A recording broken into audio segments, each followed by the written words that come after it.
Good afternoon, everybody, and welcome to KUMB TV's Eyes Up Mother Brown. You would have noticed, of course, it's just me here at the moment. I'm alone with you.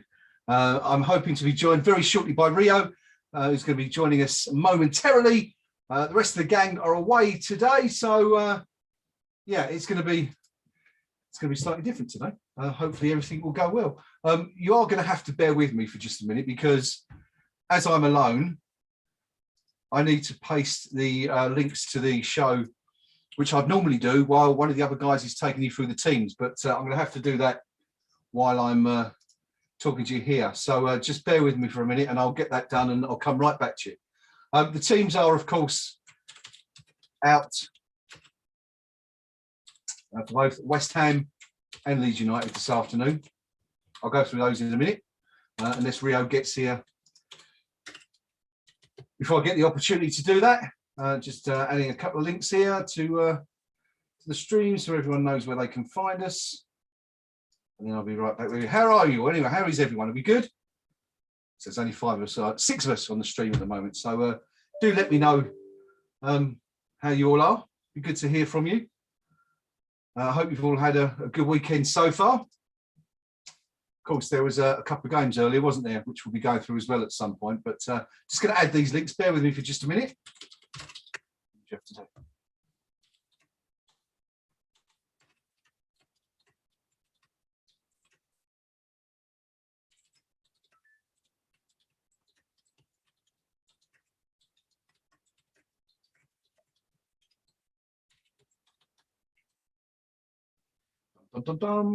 Just post that in there.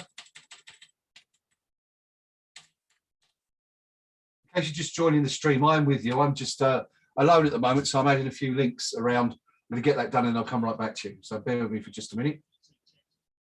Are we confident this afternoon, folks? We fancy 3 points. Let us know in the live chat window what you think. Have you got a stream also? There are streams available in the KUMB forum. I'm sure you know by now where to go and find those. But right, I think we're done, and I think we're ready to. Oh, one more to do.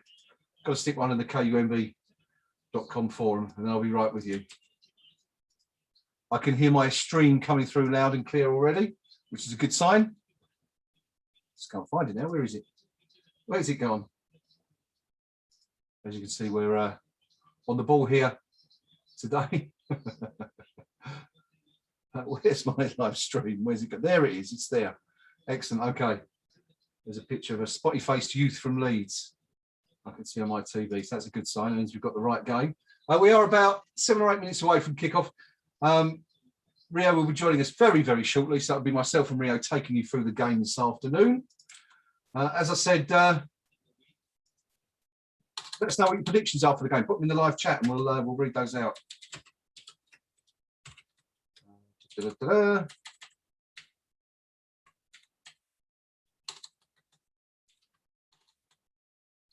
us. Right, okay. Sorry about this, everyone.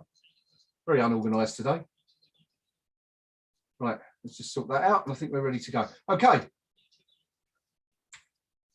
Okay, welcome. Shall I do the intro again? Welcome to KUMB TV's Eyes Up Mother Brown. Leeds United versus West Ham United this afternoon. Leeds going into this one, still looking for their first win of the season. West Ham, of course, 2 wins at the start of the season. Haven't won a game since, a couple of draws, and that unfortunate defeat last weekend against Manchester United. Should have been a draw, really, shouldn't it? But we were diddled, really. Penalty missed by Mark Noble at the end there. But hopefully a bit more luck this afternoon. Don't know whether we'll get a penalty. Manchester United, of course, got a penalty today, and they missed it, which was a dreadful shame, wasn't it? I think it was Bruno Fernandes against Aston Villa, which was unfortunate. But there you go. Just looking for what have we got so far? Today's results. Man U, of course, losing that one against Aston Villa, going down 1-0. Man City winning 1-0 at Chelsea. So hopefully we can continue the theme of away wins this afternoon. Hopefully the Hammers can get back to winning ways. Steve Page. Hi, Steve. Rio is on his way. He's coming soon. Hopefully, I'm just waiting for him to arrive. So we thought we'd get things going before he gets here. I hope you're doing well. We're going to take a quick look at the teams. This is all new to me. I don't normally do this, but let's just drag this window over here and I'll take you through the teams. You've probably seen them already, but just in case. In between the sticks this afternoon is Lucas Fabianski. Soufal and Cresswell are our fullback. Zuma restored to the starting 11 alongside Angelo Bonner, also back in the team after a little rest in midweek. Declan Rice and Thomas Souček forming the heart of the midfield, again missing in midweek. And Jarrod Bowen, who led the line, is back playing in an advanced role, but not quite the most advanced role as he was the other day, alongside Pablo Fornals and Said Benrahma. Michail Antonio back after his brief suspension and rest in midweek to lead the line. Subs this afternoon for West Ham United. We've got Alphonse Areola. We've got Craig Dawson, who many felt was the best player on the pitch at Old Trafford on Wednesday. Ben Johnson, another who had a great game. Issa Diop, another one who had a great game. In fact, this is a common theme. Look at the subs. Alex Kroll, Mark Noble, Nico Vlasic, Manuel Lanzini, Andrei Yarmolenko, all on the bench today, all of whom, I think, am I right, all started in that 1-0 win at Old Trafford on Wednesday night. So, yeah, good side. Let us know what you think of the team. Are you happy with it? Do you think that David Moyes perhaps should have given another opportunity to one or two of those players who featured in midweek, but didn't, isn't starting today? But let us know. The Leeds starting 11 in the smallest font possible, which isn't good when you need glasses anyway, so I'm going to have to lean in just a little bit. In goal for Leeds today is Meslier. The back four, Junior Firpo, the Barcelona left back, who West Ham were, of course, linked with earlier in the summer. Cooper and Cresswell, not that one, forming the centre-half partnership for Leeds. Shackleton at right back. The defensive midfielders, England's Calvin Phillips, of course, who played alongside Declan Rice during the summer with Dallas. Forwards, James, the recent signing from Manchester United, would have gone to Leeds a couple of years ago, but that fell through and ended up going to Old Trafford. Klitsch and Rafinha, also forming that advanced three, and then playing up top is Rodrigo. So Rodrigo, my apologies. So that's the Leeds lineup. On the bench, they have Klaassen, McCarran, Drammer, Helder, Harrison, Somerville, presumably not the one who used to be in the Communards, Roberts, Gelhardt, and Greenwood. That's the two teams for this afternoon on this, where are we? Sixth Premier League game of the season now. I hope, as I said, I hope you've all got streams this afternoon. If not, visit the KUMB.com forum and you'll probably find one in Wembley's thread there that you can utilise and get involved. If you haven't got a stream, we will, of course, be keeping you up to date with everything that's going on at Ellen Road. Be bringing you, taking you through all the most salient points of the match. The players are just emerging from the tunnel now. We're waiting for the home side to come up by the looks of it.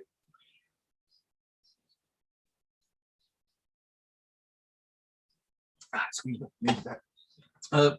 Good afternoon, Steve. Good afternoon, Hobo. Hi, Polaroid. Good to see you fellas on the chat. Let us know what you're thinking of this one. Steve going for a 2-0 win to us. Steve in Leeds territory. Up there in the north. Terrible place, terrible place. But the players are actually coming out onto the pitch now. West Ham coming out first, being met by a cacophony of boos from the home fans. Michail Antonio looking in the zone particularly as he steps out onto the pitch, and the boos turn to applause now for the home side, as Leeds players come out and line up. Julius Somerville, even says Steve Page, presumably not that one either. But Leeds, of course, without a win in the Premier League so far, and back in the day, as you will all be aware, that would always be the signal. You know, playing West Ham would always be the opportunity for some of those poorly performing sides to get their season off to a start.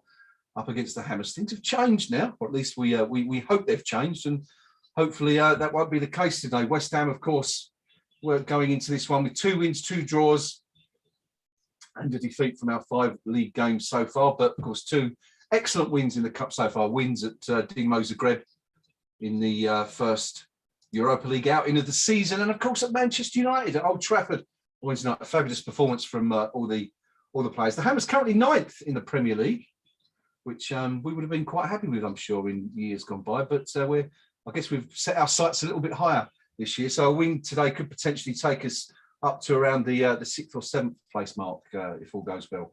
We're just seeing the teams being read out now. West Ham lining up with that familiar 4-2-3-1 formation.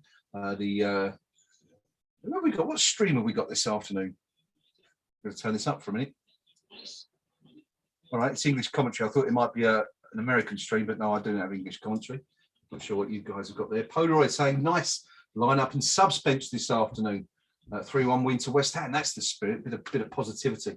But yeah, I mean, it's a good point actually, isn't it? You look at that squad and it's decent. You know, you could look at that. I think now Moyes can look at that bench and any one of those 9 players can come in and do a job in the team. So options, good options for the boss this afternoon. Hi, David. Good to see you on the stream. Let us know what you think is going to happen this afternoon. If you fancy a West Ham win or if you think dirty Leeds are going to surprise us this afternoon. Now, I'm not sure if we've got someone at the ground this afternoon. Excuse me. I think the Pink Palermo might be there in person, but I've not heard from him today, so I'm not sure if he made it or not. But we are just about to kick off anyway. The skipper's shaking hands. West Ham, by the looks of it, are going to get the centre. West Ham on our TVs, presumably yours as well.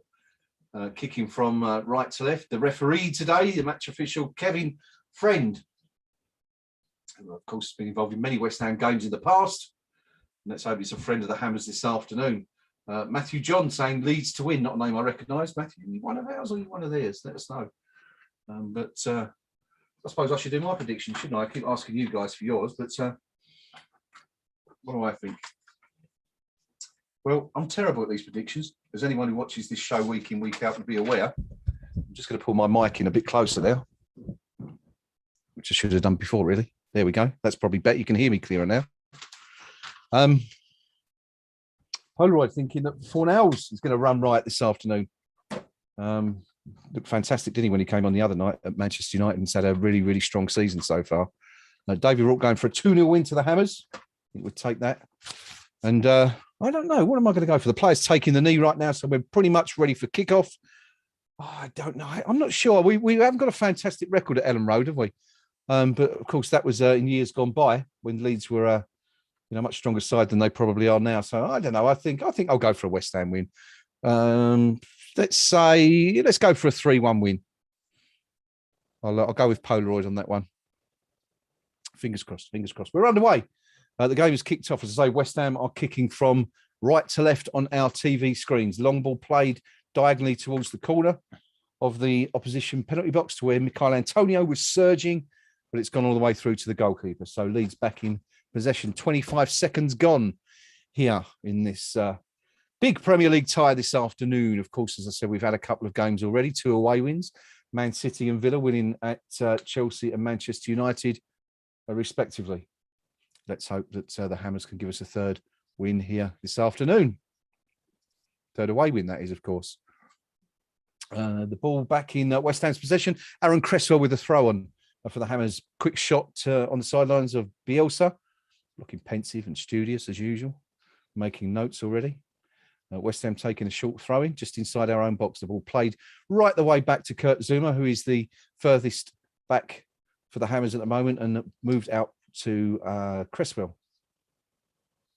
Sorry, to Soufal on the right-hand side, and West Ham win another throw-in. Rob Young says Many have lost at home again, and Man U, I think that should be, have lost at home again and missed a last-minute penalty. Yeah, the irony of that, considering that, Rob, how much they were complaining, weren't they, last week about penalties that weren't being given. Mythic Monty, you want to know where to watch the game? Get onto the KUMB.com forum. Look out for the live streaming thread. You'll see it. You'll see links to the game there. Leeds in possession anyway. We're on the halfway line, 90 seconds or so gone. Not a lot happening so far. The ball played right the way back to the keeper, who is, of course, Meslier for Leeds this afternoon. The ball back on the halfway line. West Ham in possession. Aaron Cresswell plays it right the way back to Ogbonna. Ogbonna put under pressure, and he's looking to turn away, but he's given the ball away in a dangerous position. Leeds now the opportunity to break into the box, but Declan Rice coming across using that newly found intuition of his. The Leeds have the ball again, and they're playing it into the box. Declan Rice is there again to make a challenge. Once again, though, Declan Rice loses possession, and it's his England partner who wins the ball. Phillips, and tries his luck from about 20 yards, but it's a weak tame shot, and it just rolls through really for Lucas Fabianski to get his first touch of the ball in this one this afternoon.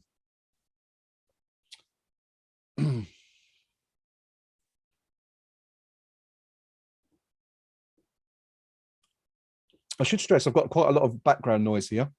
If anyone can hear it coming down the mic, let me know and I'll shut the window. But I think you should be good. Hi, Micklet. Good to see you. As my stream temporarily freezes, which isn't much good, is it? As I'm the only one on here this afternoon. That's not a good sign. Yeah, and it has frozen temporarily. So hopefully we'll be back very shortly. Otherwise, I'll be asking Mythic Monty if he can find me a link as well at this rate. But all right, we've got it back. Here we go. So still 0-0. Fortunately, just we're in the 4th minute, and West Ham, Declan Rice with the ball now. Plays it out wide. Michail Antonio now shrugs off a challenge from a defender, plays it back to Cresswell, and plays the ball down the line, looking for Fornals. Fornals looks to the referee as if to say, I was fouled there, but nothing given. Sorry, it's not Fornals, it's Said Benrahma. My stream's not the best today. Here we are, joined by Rio. So fortunately, you haven't got to listen to my rather less than dulcet tones on their own all afternoon. How you doing, Rio? Can you hear me? Just about, mate. I'm just struggling to get everything else back up and get a stream all that ready. But I've had a nightmare getting home, so I apologise to everybody. No worries. We're delighted you've managed to join us at last anyway. But I'll carry on for a minute or so then, and we'll bring you in when you're done. West Ham have a throw in on the left-hand side, just by the halfway line. Aaron Cresswell jogs over to take it. 4 minutes gone. No goals here so far. No shots. Nothing's really happened so far. You haven't missed anything. Sorry, there was one shot. Kelvin Phillips, wasn't it? Had a sort of a half shot that it just rolled into Lucas Fabianski's arms. David Moyes and his coaching assistant Nevin are deep in conversation on the sidelines as Cresswell looks to take the throw. He looks up, throws it inside, looking for Michail Antonio, who just about manages to win the ball, and he's tackled, but West Ham regain possession. It's played on the right-hand side out to Soufal. Soufal looks up, but plays it down the line short to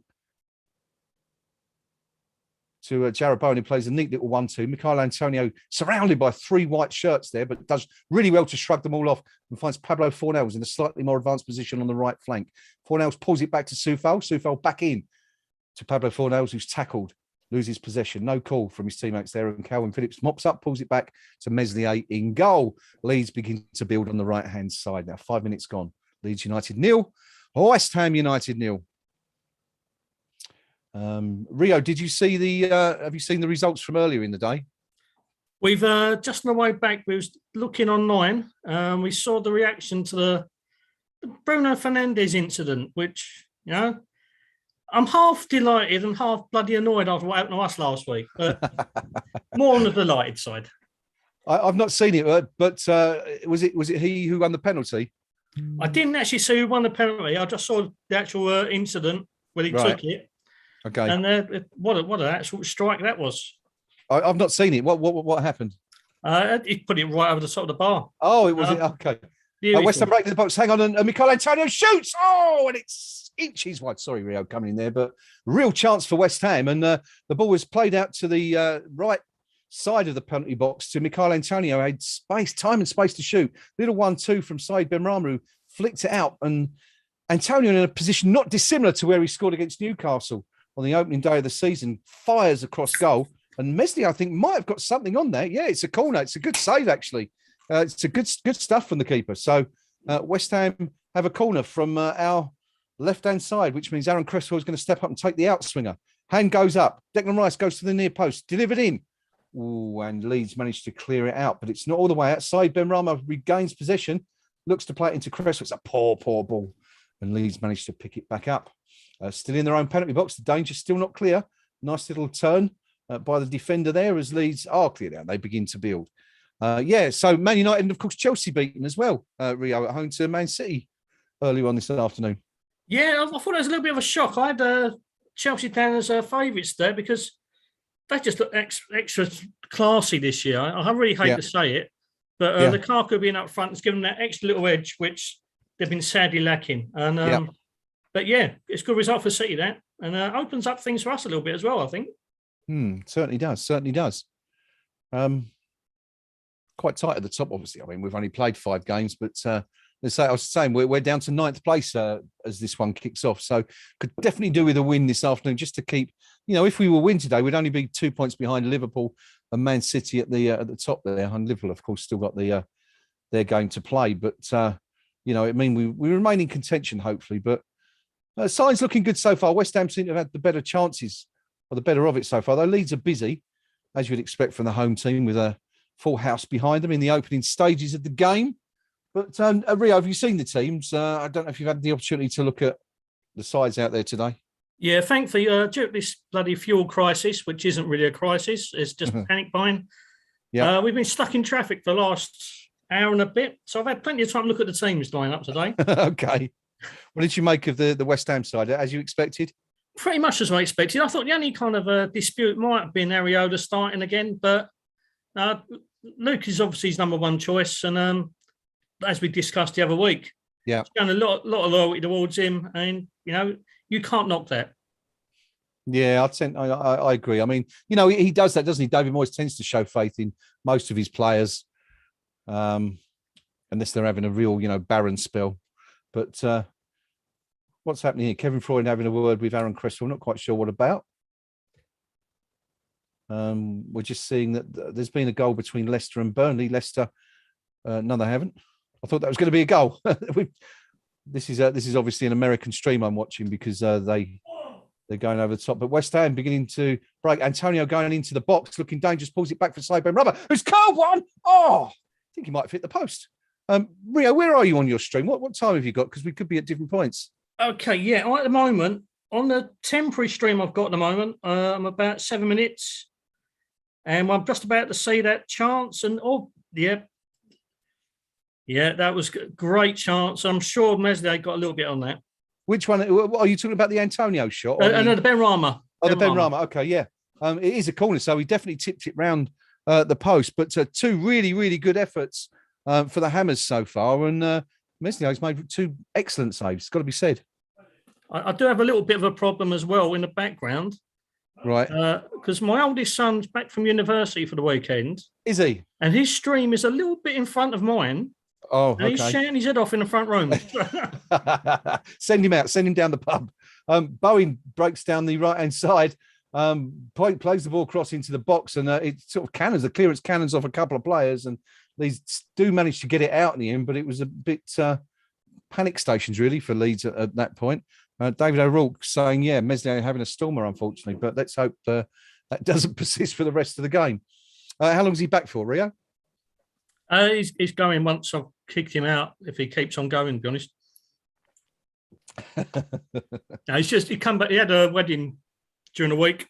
Yep. And he's going home after the game tonight. Righto. 10 minutes have gone past already. Not exactly without incident. Leeds have had one shot, West Ham two. The boys played long into the channel on the right-hand side, and instantly the linesman's, or should I say the referee's assistant flag goes up. Rodrigo considered to be offside by the lino. So West Ham will have a free kick. Once again, my screen is taken over by the Leicester and Burnley screen. And in fact, we do have a goal now. I think that's Burnley have rather surprisingly perhaps taken the lead up at, I nearly said Filbert Street there, but of course it's not been that for a long time now. Yeah, I think it's an own goal actually. But anyway, I digress. Yeah, it is an own goal. There wasn't a Burnley player within 5 yards of it. You watch that one on Match of the Day tonight. That's quite a humorous own goal. I think it's Jamie Vardy, actually, so that makes it even more humorous. But anyway, West Ham looking to get on the break here at Ellen Road. Well, they're at Ellen Road, should I say. Pablo Fornals on the left, takes a quick throw in, looking for Michael Antonio. Antonio goes down. Kevin Friend says, no foul. And Leeds carry on. Who's the real danger for you, Rio, in this Leeds side? We was actually discussing on the way back home a moment ago. Yeah. It's the threat down our right hand side. Much as we love Vladimir Soufal, he doesn't like a completely pacey winger. He does struggle sometimes against them, unless he gets doubled up with like 4 nails of Ben Rama doing the donkey work to help him out.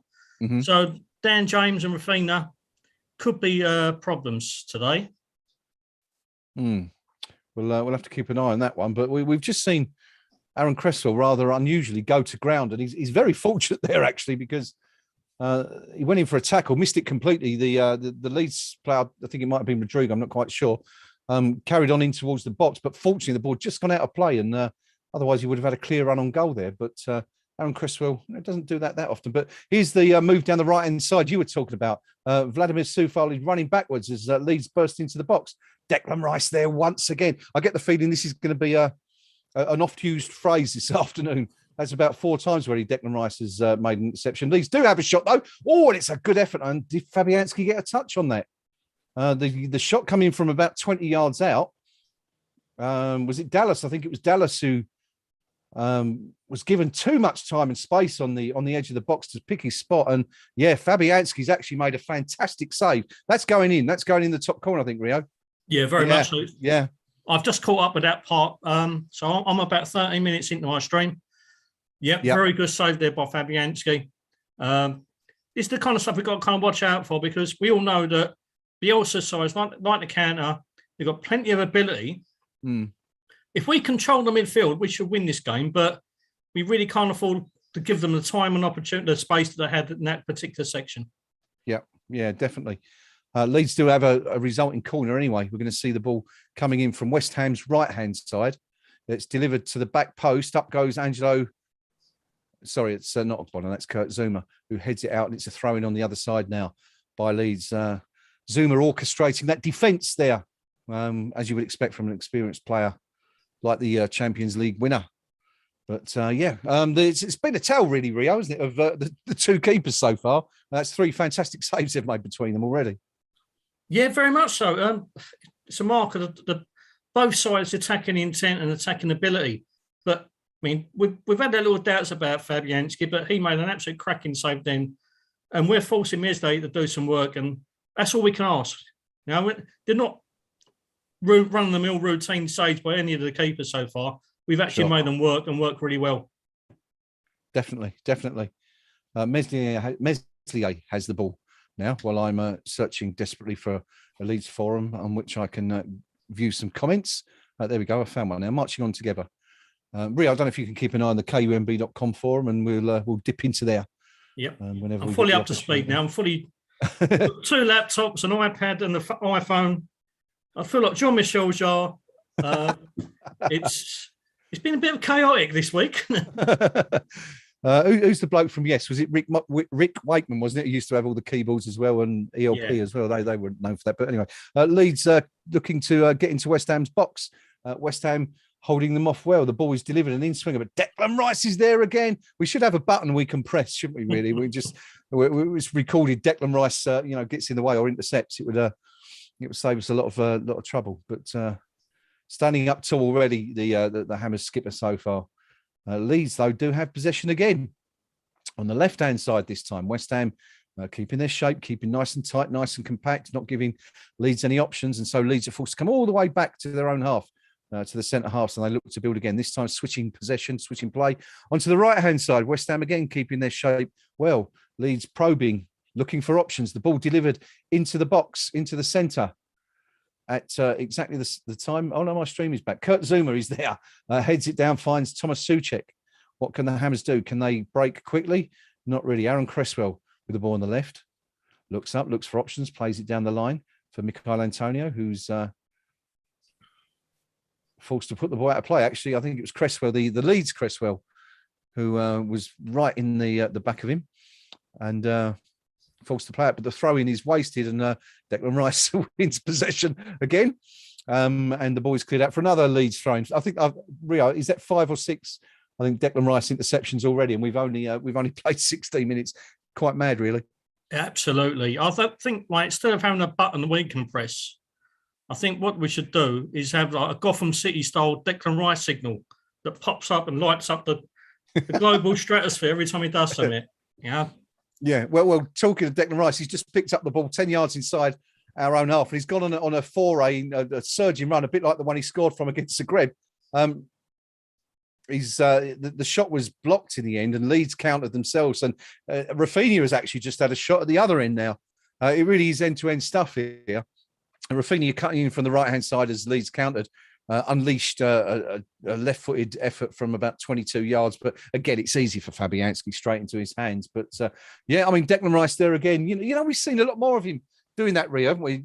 We said a few weeks ago that he's sort of been given license, hasn't he, by David Moyes to be a little bit more advanced. And, we saw him really curtailed, didn't we, in the summer against, when playing for England. He was really, you could see that Southgate had told him to sit deep and just maintain that position. You sensed he was getting a little bit frustrated, but, that goal against the Greb, and we've seen it again there, shows that, he's got the ability to do that. He's got that one in his locker. Absolutely. He's grown magnificently as a player over the last 18 months or so. I think you can also notice it in the way that Thomas Souček has been pretty much nullified this year as an attacking force for us. Because as Declan goes on those surging runs, one of them has to sit and kind of defend and sit deep. So you can't have both of them bombing on. So I think it's a mark that Souček's had to do a much more diligent of a defensive role to try and protect Declan's surging forays up front. Now, Soufal's lost possession. Leeds have got an extra man over. Rafinha's going to shoot, and it's a goal for Leeds. Leeds have scored. 18 and a half minutes gone. That's the opening goal of the game. And it's a mistake, unfortunately, by Vladimir Soufal out on the right side. Let's just have another look at that one again. But Leeds broke down the left-hand side, picked the ball up. Or is it? No, I think it's Souček. Souček is shaking his head disconsolately. So let's have a little look at the replay again. Rio, you'll be seeing this one for real time, I think, right about now. So maybe you can tell me what's happened, because I'm sitting here just watching the Leeds celebrations at the moment. But the ball was played into, is it Souček?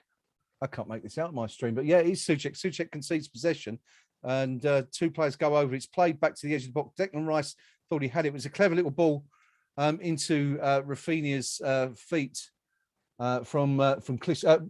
Into Rafinha's feet. I think it's Klitsch who gets the first touch on the edge of the box, who Declan Rice was marking, and no one. I mean, Aaron Cresswell is completely out of position there. I think, Rio. I mean, where's the?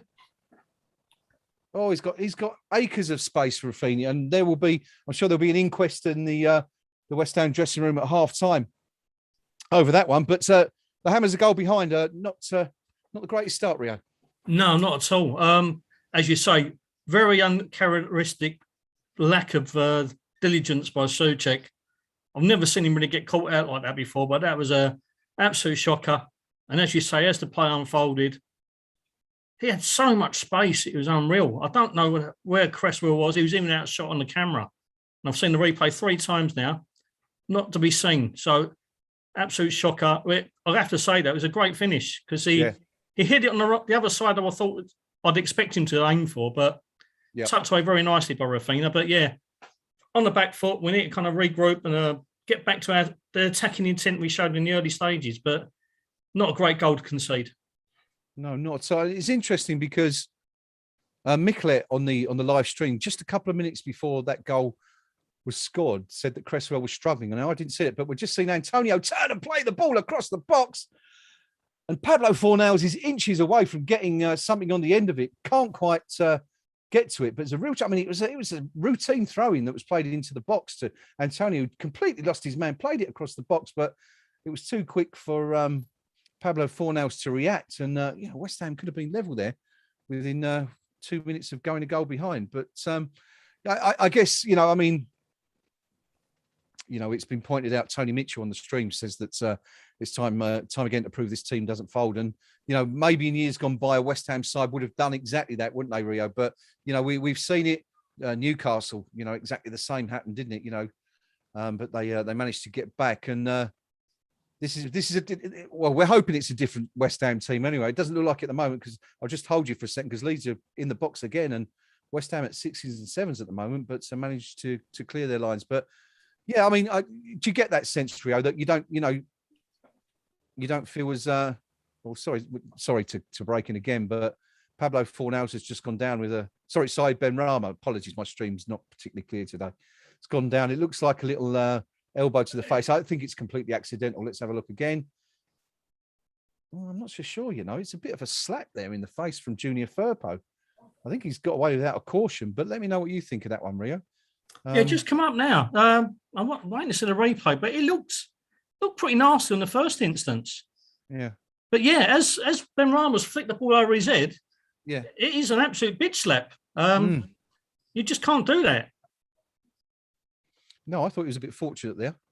But Kevin Friend obviously saw nothing wrong with it and just gives West Ham a free kick.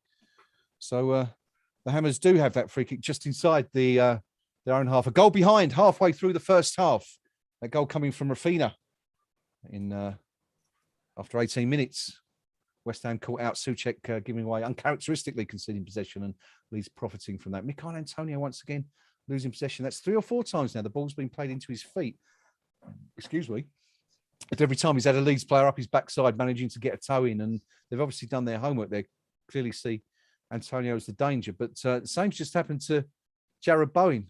We're about 25 yards from Leeds' goal, and exactly the same thing's happened. The ball's played into his feet, and someone's coming and nipped the ball away from straight away. So Leeds, I guess the thing is, Rio, that you'd expect Leeds wouldn't be able to maintain this sort of pressure, for 90 minutes. They've certainly done a very good job of it so far, though. Yeah, you'd hope so. They've had a bit of a dodgy start to the season, and a lot of people questioning whether the Bielsa effect has finally taken its toll. But you'd hope that we've also got that kind of fitness levels now and that determination. And as we mentioned, you're not despondent when we go down anymore. The strength of character in the team, the ability, the intent's there, and we can capitalise. It's just trying to exploit the areas. And again, the sad thing is the goal that we've conceded has come from a pretty shocking mistake, and we haven't made the team earn their goal. We've kind of gifted it to them on a plate there. But no, things are not over and done with. There's plenty of time left, plenty of character and plenty of ability in this side. So they're always not lost. Yeah, we've just seen a bit of that ability. Jared Bowen, he's been very quiet actually so far. Was fantastic at Old Trafford in that win on Wednesday night. Picks up the ball about 25 yards from goal, turns and tries his luck. It's not far over. It's a fierce effort, but Meslier was confident it's going over and didn't need to do anything. But we're just seeing West Ham being pressed right up on the edge of their own box again today, right now. But Leeds are really grafting at the moment, Rhea, aren't they? They're pushing us all the way. And like I say, let's just hope they can't maintain this for 90 minutes. Yeah, very much so. I mean, the way they play is absolutely full on. It's full on intent, full on pressing, making us work our socks off as well. But like you say, they have to blow at some point. They can't keep it up for 90 minutes. We have to capitalise when that tempo drops. Yeah, we certainly do. Now we're looking to capitalise now. Mikel Antonio out on the left wing, brought down by the England man Phillips, and West Ham will have a free kick. So an opportunity for the Hammers to pour into the box. It's taken quickly by Ben Rahman. That's a very good ball. Fornals is found. Can he turn and shoot? Plays it inside. Is that a penalty? Fornals has the ball. Meslier saves. It's all happening here, Rio. Lots happening there in the space of about 10 seconds. The free kick was taken quickly to Fornals, who I think he could have shot straight away, but sort of held it up and then turned and tried his luck. Let's have another look at this. So Ben Rahman takes it quickly. Fornals is sharp. Lee's not paying attention. He turns, plays it inside, and now that's Jared Bowen who picks the ball up. And the players, now who is this? He's gone right through the back of him. Is this a penalty? Is there anything in this? No, I'm not sure there is. I don't know. It'd be interesting to see that again. Bowen was a little bit unhappy. Let's we'll come back to that in a second. Let's just wait for the corner. Aaron Cresswell is going to take once again from the left-hand side. Well, the referee is pausing to have a chat with, is that Mikel Antonio? He's having a word with Mikel Antonio. He's a little bit frustrated and annoyed at something, but Kevin Friendly is basically telling him to calm down.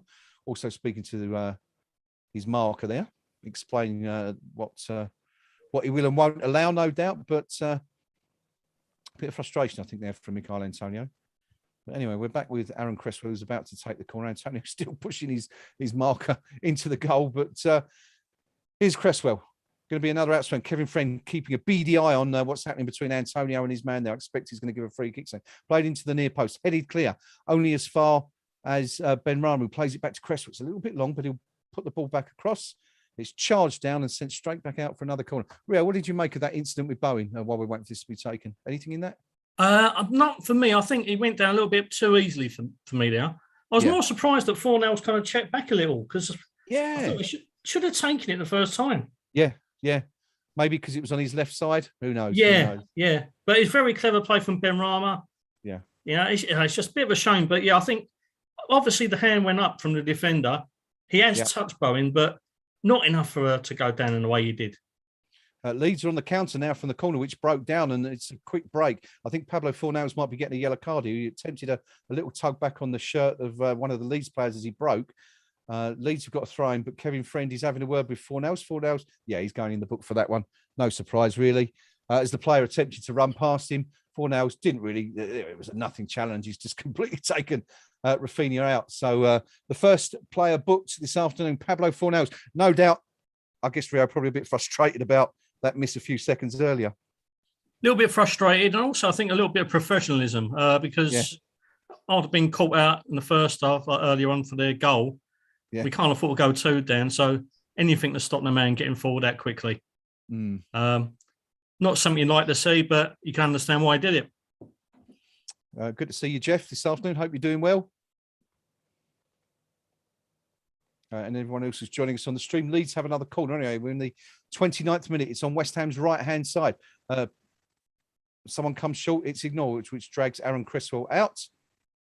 And that's just a complete... I don't know what happened there, actually. The ball was eventually played short to a second Leeds player making a run. And I think it goes straight through his legs. Oh, no, I think he's... Okay, so the ball was played into Rodrigo in the end, and he tried to turn in a position he shouldn't really try and do it and just put the ball into touch for a West Ham goal kick. But anyway, 29 minutes gone. Leeds United 1, West Ham United 0. The only goal of the game so far coming from Rafinha after 18 minutes. The Hammers, lots of work to do here. And not really threatened an awful lot so far, but a couple of chances for the Hammers. But Leeds also looking very deadly on the counter-attack at the moment. That's pretty much where the goal came from. As I said, an uncharacteristic mistake from Thomas Souček. But what about tactically, Rio? Looking at what West Ham, how we're shaping up today. Any surprises in there? Or it's pretty standard fare as far as you can see. Pretty standard. We're keeping our shape really well. The only time really been caught out is for the goal. But again, it's a slack pass by Souček, who's actually coming in for a little bit of criticism on the forum. Okay. Suggestion that he's looked burnt out ever since the Euros in the summer. And it's also not only gone on the match thread, it's also kind of transversed into the Thomas Souček thread as well. So I'm trying to keep the whole eye on both of them. But an interesting comment from Chadwell Chief. He's put, he's absolutely fatigued. He's been overplayed at both club and international level for some time now. We are better when Rice sat and controlled possession and Souček made the runs forward. Now Rice is trying to be Lampard version 2, box to box. It's hurting us, in my opinion. If Souček goes on international duty in the next break, then he's a moron. But I just don't think that Thomas Souček is the kind of person who neglects his country, whatever. He'll just want to go every single game that he can, club and country. Yeah, I think you're right on that one. We're a third of the way through the game anyway. West Ham behind. Tim Smith says hi. KUMB, hi, all in chat. Hi, Tim. Good to see you with us. But Leeds definitely looking the more dangerous side right now, and West Ham got a lot of work to do here. Leeds have the ball. Kelvin Phillips has the ball. 30 yards from goal, plays it down the left-hand side. The ball played into the middle, and this is a shooting opportunity. And it's poor, actually. The ball was played right the way back to Dallas, who's already had a pop there from about 20 yards out, and drags his shot well wide of the post. And I think the only danger was a West Ham foot getting a deflection on it and sending it out for a corner, but didn't happen. West Ham have a goal. The camera pans to Bielsa on the touchline, sitting as is his wont on his little perch, viewing the game from ground level, as it were. And Lucas Fabianski has a goal kick for West Ham, which is won immediately by Leeds, and West Ham put under pressure again. And the ball's back with Fabianski. It's just not working, is it, for the Hammers at the moment, Rio? We seem a little bit... Is Wednesday perhaps weighing on their minds a little bit? The fact that obviously barely any of this team were involved on, at Old Trafford, but just wonder if perhaps, they're sort of... We tend to do that sometimes, don't we? Have a really good result, and you see, the following game, it all sort of falls apart a bit. Yeah, it looks a little bit flat. I don't think it's the lack of intent. I think we've had one side play 1 week, one side play in the midweek. The flow of the play and the players involved have kind of been disjointed. Yeah. So we look a little bit off the pace. And against a team like Leeds, who hit you full on from the word go and make life incredibly difficult for you, it's always going to be a bit of a struggle. Also, it's an interesting comment from on the forum as well. That Leeds have learnt their lesson from last season. Last year, they allowed us the time and space to play in behind them, and they've denied us the opportunity most of the time today, and it's really showing. So Bielsa's done his tactics really well here. Yeah, it definitely has. Ritesh on the live chat says West Ham will level in the 34th minute. Well, let's hope you're right, Ritesh. We could certainly do with a goal before half time because Hammers, not quite at their best this afternoon. That's for sure. But anyway, Kurt Zouma has the ball now, closed down and put under pressure. But he manages to break away, and he's on a little run of his own. Plays the ball out left to Aaron Cresswell, who certainly seems to be okay now. If there was any questions of him, being injured or slightly unfit, they seem to have disappeared. And of course, we'll have to look back at that goal again and kind of want to know where he was really for when Leeds broke. But anyway, Kurt Zouma has the ball, plays the diagonal out towards the left-hand corner, and that's just well over hit. And Aaron Cresswell's never going to get on the end of that. In fact, it doesn't even bounce before it goes out of touch, and Leeds have a goal kick. I was going to bring you some comments actually, Rio, from the Leeds forum, but it's very quiet. I would guess that most of them, or hope most of them, are the game anyway. But what's the any more comments for us on KUMB? Any thoughts about how we can change this around? Just trying to pick some up again, but most of the comments really have been related to how jaded Thomas Souček looks and how well Leeds have actually dealt with us tactically. Not a lot of kind of variation other than that. But 61 Dixie, for example, has put, they just find that little bit of space quicker than us. Never mind us getting on the break. They're doing everything they can to hit us on the break every time. DL was put, 4-0 needs to calm down before we sent off. Rio, sorry if I can just come in quickly there. Leeds have just hit the post. So close to doubling their advantage. And it's Rafinha again, and an almost identical position from where he scored. And he's actually gone for the same place. Look for the bottom left-hand corner. In fact, it was a block shot originally. The ball ricocheting to Rafinha. Acres of space on the edge of West Ham's box. He's tried to beat Fabianski low to his right again, and fortunately, West Ham saved on this occasion by the woodwork. Fabianski's beaten, but West Ham all over the place, and you've got to be asking questions, really. Why are we giving them so much time in those positions? Kind of funny in a way, because we were praising Declan Rice so much in the opening 20 minutes. That's normally where you'd expect him to be, sitting in and picking up possession. Yeah, he got caught out a little bit in the build-up to that. He kind of lunged in, missed the ball, and from there, that's when they broke and created that chance. But again, when Rafinha took that shot, there were 3 West Ham defenders all standing off of him. No one's going to kind of close the ball down and attack him. No one's trying to make life difficult. We just kind of thought to let him pick his place like that. We've seen from the first goal that he didn't have much to aim at, and he absolutely nailed it. Don't let him do that again, for God's sake, boys. Tony Mitchell says Fab had it covered. Oh, you're probably right, Tony, but frightening moments anyway from West Ham's perspective. But it stays 1-0. West Ham still well in the game, of course. A long way to go. Michail Antonio turns on the edge of the box. He's tried his luck, and that's a poor, wasteful effort, really. I think if that was Syed Benrahma last year, Pinky would have been doing his pieces at that one. But Michail Antonio picking up the ball about 35 yards from goal, managing to twist and turn towards the box, but just shooting. And it's a wasteful effort, really, Rio, from 22, 23 yards. Just dragged it across the box. Yeah, I've yet to see it yet. I'm just about to see the free kick taken.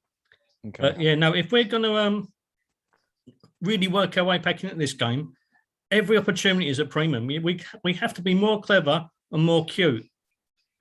We see from the Southampton game when teams try to alter the dynamic against us and make things a little bit harder, and we don't capitalise. No, we tend to get a little bit more frustrated, and it really shows in our play. We kind of get into the wrong mindset, and desperation kicks in at times. But now, as we said, Mike, this is a completely different West Ham side to the one of old. Now, all it needs is a little bit of a spark to really rejuvenate this team, and we'll be fine. Yeah, we're definitely finding it difficult at the moment. Everything today is bouncing off of Michail Antonio, and we've just seen another example there. The West Ham looking to counter the ball played into his feet, and instantly His marker nips in and takes the ball off him, and he's cutting a very frustrated figure out there at the moment, isn't he, Mikhail? And let's just hope he doesn't do anything silly like he did, last weekend. Oh, sorry, a couple of weeks ago, and get himself in trouble. Yeah, that's the big worry, because his frustration really did show in that Southampton game. It was a walking card at one point, and the temperament got the better of him. Yeah, I think if he'd have played last week against Manchester United, we'd have won that game hands down. I don't think Varane could have coped with kind of that physicality. He struggled as it was against Bowen and the likes. Yep. So we need Antonio fit and firing every single game, not spending time on the bench because he's been suspended. So let's hope the frustration doesn't boil over again today. Yeah, it's kind of ironic, really. We were all sitting here worrying about his hamstrings being the reason for his omission from the team, and now it's more the fact that he's likely to get sent off. But anyway, we're rapidly approaching halftime. 7 minutes to go till the break. It's Leeds United 1, West Ham United 0. 38 minutes gone. West Ham in possession, looking to do something. They've definitely been second best so far in this one. Once again, we've seen Phillips go through the back of Fornells. This time it is a free kick, but here's some information. They, West Ham. No, it's not actually. I think it's been given as a throw into Leeds. So Fornells losing out again there. But not good so far. Not good for the Hammers. Not been a good half. And I guess in some way it might not be the worst thing in the world, given what's happened in the last few minutes, that we do go in at just one down and get the opportunity to regroup and find our form again in time for the second half. Yeah, most definitely. What's the worrying thing is that the opening 5, 10, 15 minutes were quite bright. We were attacking with a 10, a lot of quality on show, but the midfield just seems to completely disappeared. Obviously, Souček's made that error, and it looks to be weighing heavy on his mind. Declan's dived in a couple of times and missed challenges. But the creative spark of Fornells and Benrahma, they just haven't gelled today. Yeah. We haven't really created that kind of that passing behind the defence to really kind of for Antonio to run onto and capitalise. So we need to get the creative juices flowing again, because that's what's missing at the moment. We've just seen, we were talking earlier about Junior Firpo being a little bit fortunate to get away with a slap on Said Benrahma. Well, I think we've just seen Aaron Cresswell being very, very lucky not to get cautioned for breaking an opponent's ankles there. David Moyes was almost apoplectic when the foul was given against Cresswell, but it's clear studs up and down the Achilles of his opponent, and I think he's a touch fortunate, Rio, to get away with that one. But I'm actually saying that, was it Cresswell or was it Fornells? This is how good my stream is today. I can't tell the difference.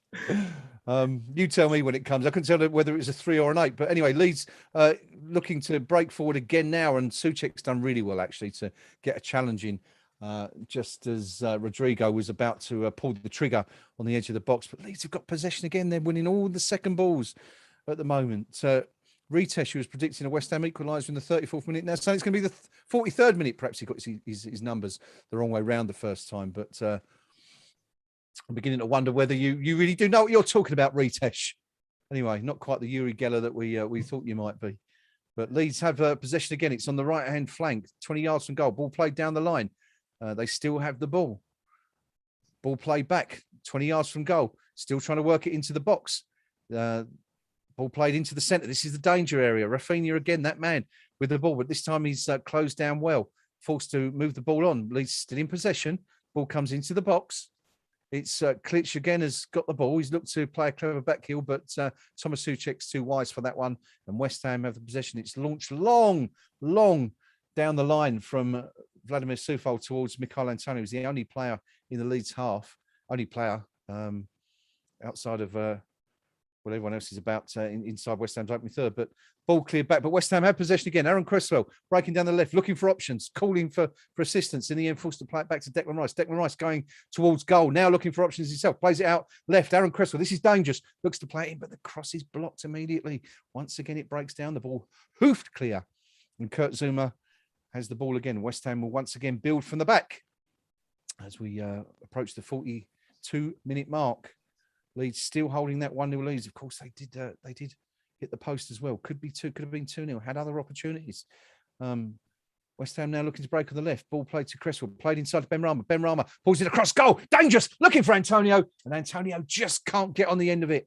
Oh, he was inches away. I think that's probably the closest West Ham have come to putting the ball in the back of the net. The ball was played out left to Aaron Cresswell, played it inside to Ben Rama. A little burst from Ben Rama. Bit of trickery, sorry, not a burst from Ben Rama, crossed his feet. Ball's come back into play anyway, sorry, coming back. And Meslier's missed the cross and Leeds have somehow got it out again. West Ham, this is a good little spell for the Hammers. This is a good opportunity to put one in the back of the net. Jarrod Bowen has the ball on the right-hand side of the penalty box, turns back, looks for options, still got the ball, still with Bowen, still looking for options, plays it inside. And it's pulled all the way back to Ogbonna. Ogbonna, is he going to pull the trigger here? No, he's not. He's played it out left to Aaron Cresswell, 35 yards from goal. Cresswell finds Ben Rama. Ben Rama plays a little short ball down the line to Aaron Cresswell. And unfortunately, Cresswell's not going to get on the end of that. And the ball just rolls out of play for a goal kick. What about that chance for Antonio Ria? Wasn't far away, was he? No, not at all. And as you said, it was a very bright move and a lot more of the positivity that they've been crying out for. Ben Rama did incredibly well. You know, and you expect Mickey to probably be a little bit closer to the far post than he was. He kind of drifted off a little bit. But no, it's more promising from West Ham. The kind of stuff that we need to capitalise on and exacerbate our chances a little bit more than we have done. I'm just seeing the build-up because my stream did one of those horrible pause things and I've dropped behind another 30 or 40 seconds. But well, I can tell you, it looks like all the crowd are going down for their half-time cup of teas and pies. But there was a little incident involving Antonio. I'm not quite sure who the Leeds player was as the ball was played into that channel looking for Cresswell, the one that rolled out of play. And there's perhaps a suggestion that Antonio put an elbow into the face of his opponent. Now, you would hope that isn't the case because, you know, the Premier League do. Are we going to see a replay of it? I'm not sure if we are. Oh, we're just seeing a replay of the goal. No, we're not. So I can't really tell you what happened, but maybe you can see it. It's when Ben Rama slides the ball in for Cresswell and it just rolls out of play. But Michail Antonio was in between the two players, and there's a suggestion that he might have used an elbow on the on an opponent. But it's just popped up on my stream. Yeah, what did you make of it? I thought initially that the Leeds player just run into the back and clipped Antonio's heels. Right. But it wasn't particularly clear. So, again, I'd like to see it once more. But obviously, I think if there had been any kind of invited intent at all, it would have been pulled up. Just get another replay now. No, actually, this is the Leeds break. Yeah. I thought he was going to go back to the incident, but no, it's just gone to the Leeds break again and it's showing the goal. Yeah, it sounds like we've got the same stream. Well, on my stream, they're just doing a close-up of the injured party. Apologies, I still can't see who it is. I haven't seen his number yet. And he's clutching his temple as if to say, you know, there was a collision of some sorts. But we'll hopefully look at that again at half-time. And I think we've got 3 minutes added on anyway. So about another 2.5 minutes to go till half-time. It'd be interesting to have a look at that one because there was definitely some sort of claim from the Leeds player that, an illegal infringement, so shall we say, had occurred. But Meslier, anyway. Yeah. Sorry, Rio, go on. No, just seen it pop up again. He had the close-up you've just seen of the injured party on the floor. Yeah. They're waving the finger in front of his eyes to make sure that, obviously, concussion hasn't taken hold. Right. All I can really gauge from that is he looked absolutely fine, and these little tram lines have been shaved into his head are quite level.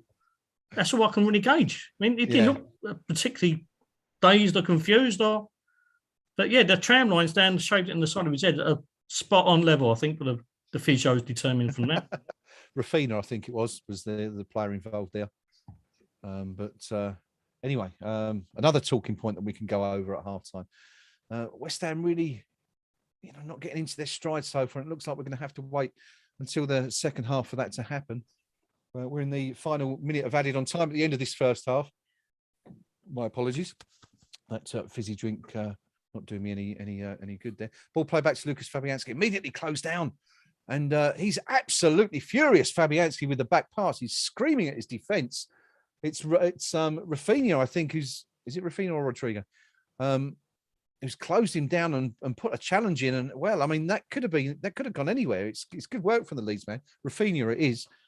And Fabianski's absolutely furious at the back pass. I'm guessing because it came to him, and But that's sort of testament to how well Leeds have pressured West Ham. But here's an opportunity. Oh, and could he score? Fornals is through. Fornals. Oh, he can't beat the keeper. 1-on-1. What an opportunity for Pablo Fornals. I think it's Michail Antonio who puts it through, puts the ball behind the Leeds defence.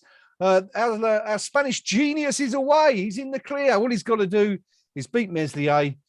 Acres, there's no challenge. Just go round him, son. Just go round him. And he's just put it straight at Meslier. And that, Rio, that is West Ham's best opportunity yet. And it's coming in the very, very final seconds of the first half. And we're just seeing Fornals now. He's a little bit injured. He's receiving treatment after that collision. But, oh, what a chance. What a chance. And that one's got to go down as a missed opportunity, Rio. Absolutely. I've just seen it come up. Fantastic ball through.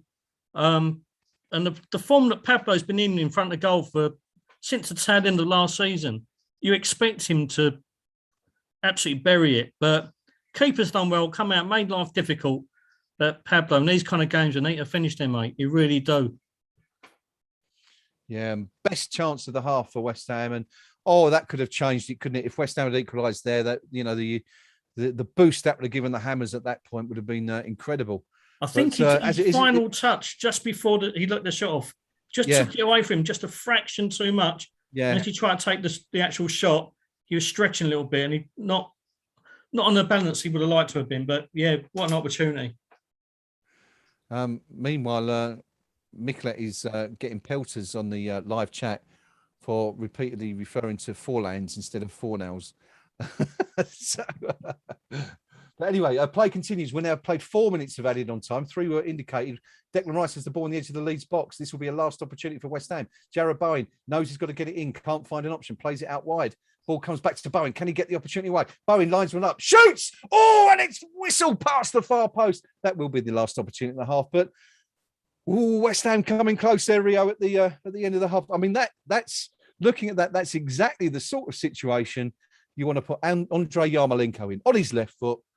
Cutting it. I mean, we were screaming, weren't we, on Wednesday night for him to be given those sort of opportunities. But that's the one that you want Yarmolenko on. I mean, cutting inside from the right, unleashing a drive with his left foot, whipping it into the far post, just wide on this occasion.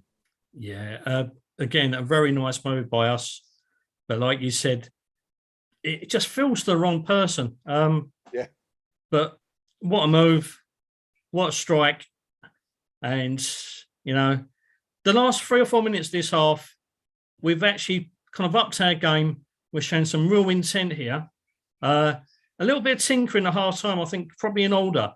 But, as we said, we're not out of this game. Leeds have been incredibly good this first half in the way they've approached the game, the way they're trying to nullify us. Yeah. We're asking the questions at the moment, and we're asking a lot of really good questions.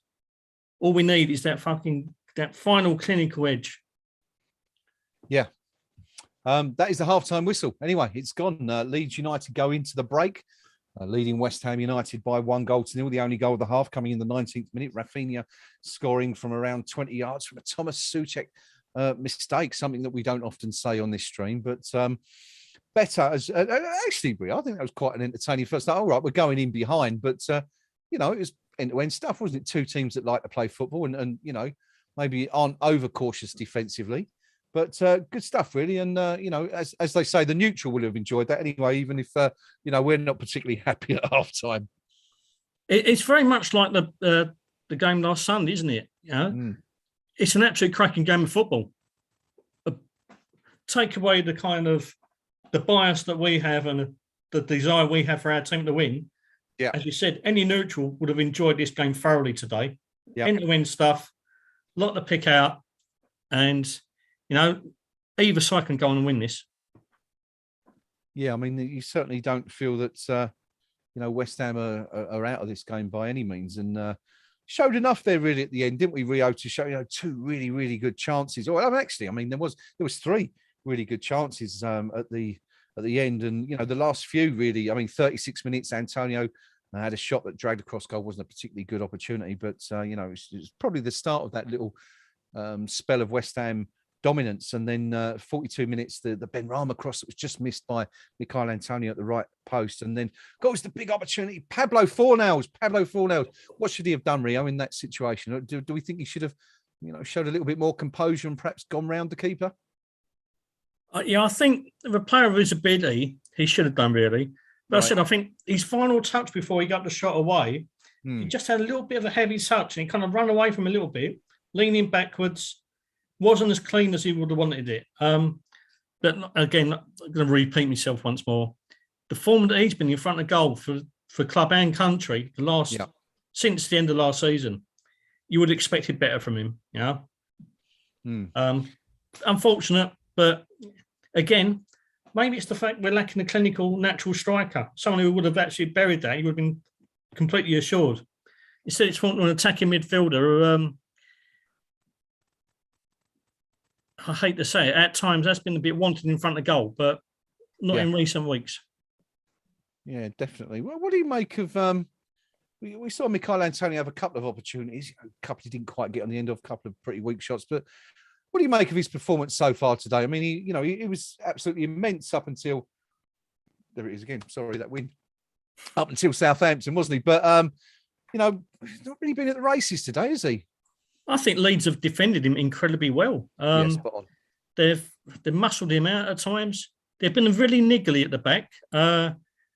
Hence the reason he's getting more and more frustrated. But after the first 15 minutes or so, when we lost the plot in midfield. He wasn't getting the service. The frustration was kicking in again. It's something that and Mikel has got to kind of learn to deal with. When things are going well, he looks an absolute monster to defend against. But teams can get at him, and when they make life a little bit difficult, when they dish out the physical stuff that he dishes out, he doesn't seem to like it as much. It was Salisu with Southampton. He really got to him his last game. Here, the Leeds centre backs are making life incredibly difficult, and Mikel isn't particularly dealing with it probably in the right manner. Yeah, I'll make you right. Actually, you can definitely see that, can't you? That element of frustration. Now, a couple of other incidents I want to talk about. Let's go back to the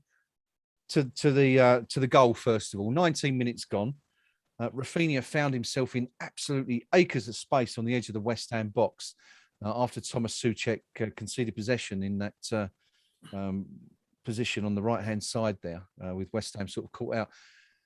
What went wrong from a West Ham perspective? I mean, obviously, conceding possession is the main reason that it all fell down. But were we a bit slow to get back in shape? It wasn't just one Leeds player, was it, coming through who was, seemed to have the run of Ellen Road, really. Yeah, it's probably the first time in a long while that we've actually lost our defensive discipline completely. Aaron Cresswell was nowhere to be seen. Yeah. Obviously, Souček was slightly out of position when he lost possession on the right-hand side.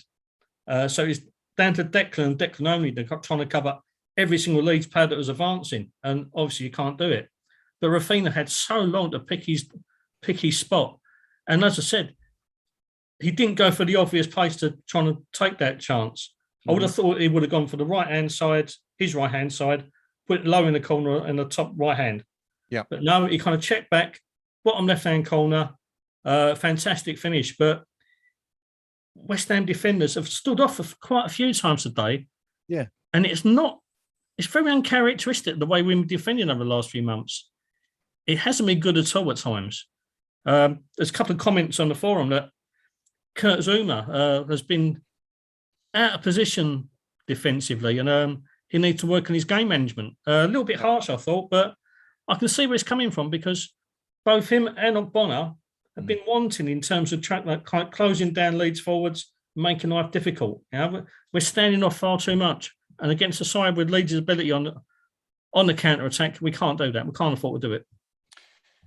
Is this a mistake by David Moyes to bring Zouma in? I mean, because it's not like we were keeping clean sheets every week before that, but we said Craig Dawson was immense, and Issa Diop also has been fantastic in the last couple of games. But Zuma's thrown straight in, as you'd expect.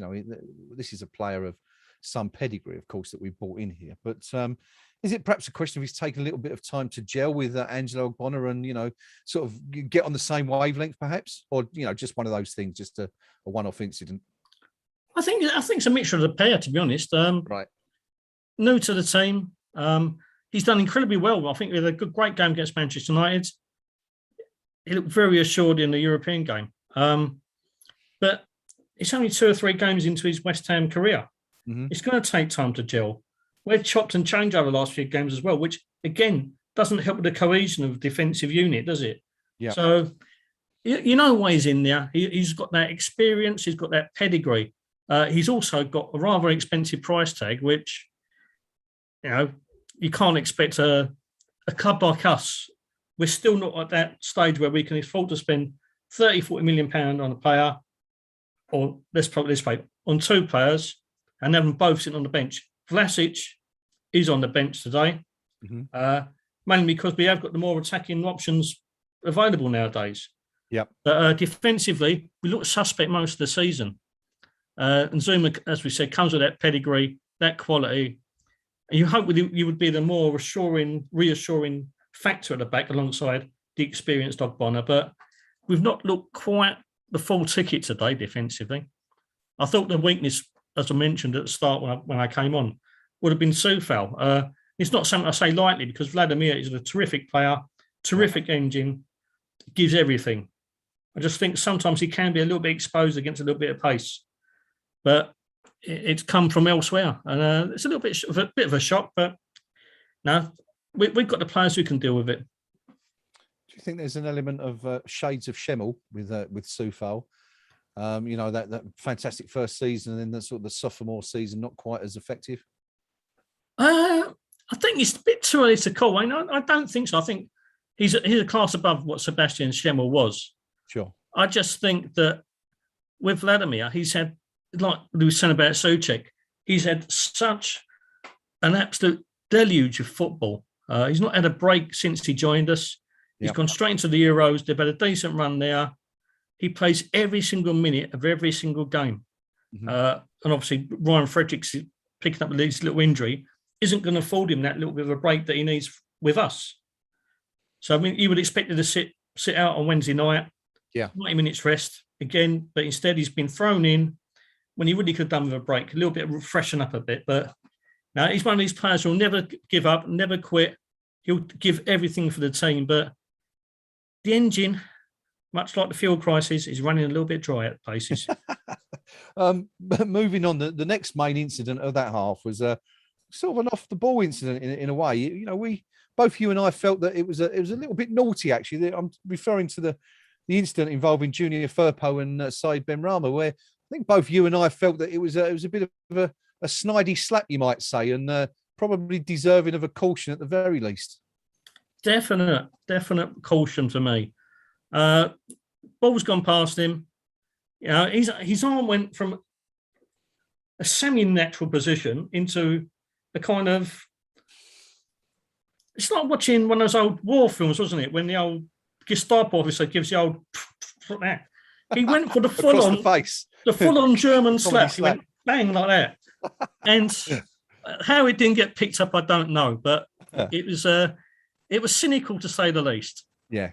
I'm complete agreement with you there. We'll have to assume, I think, that Kevin Friend didn't see it, but no excuse for his assistant, who surely should have had a good view of it. Anyway, a few minutes later, there was a yellow card.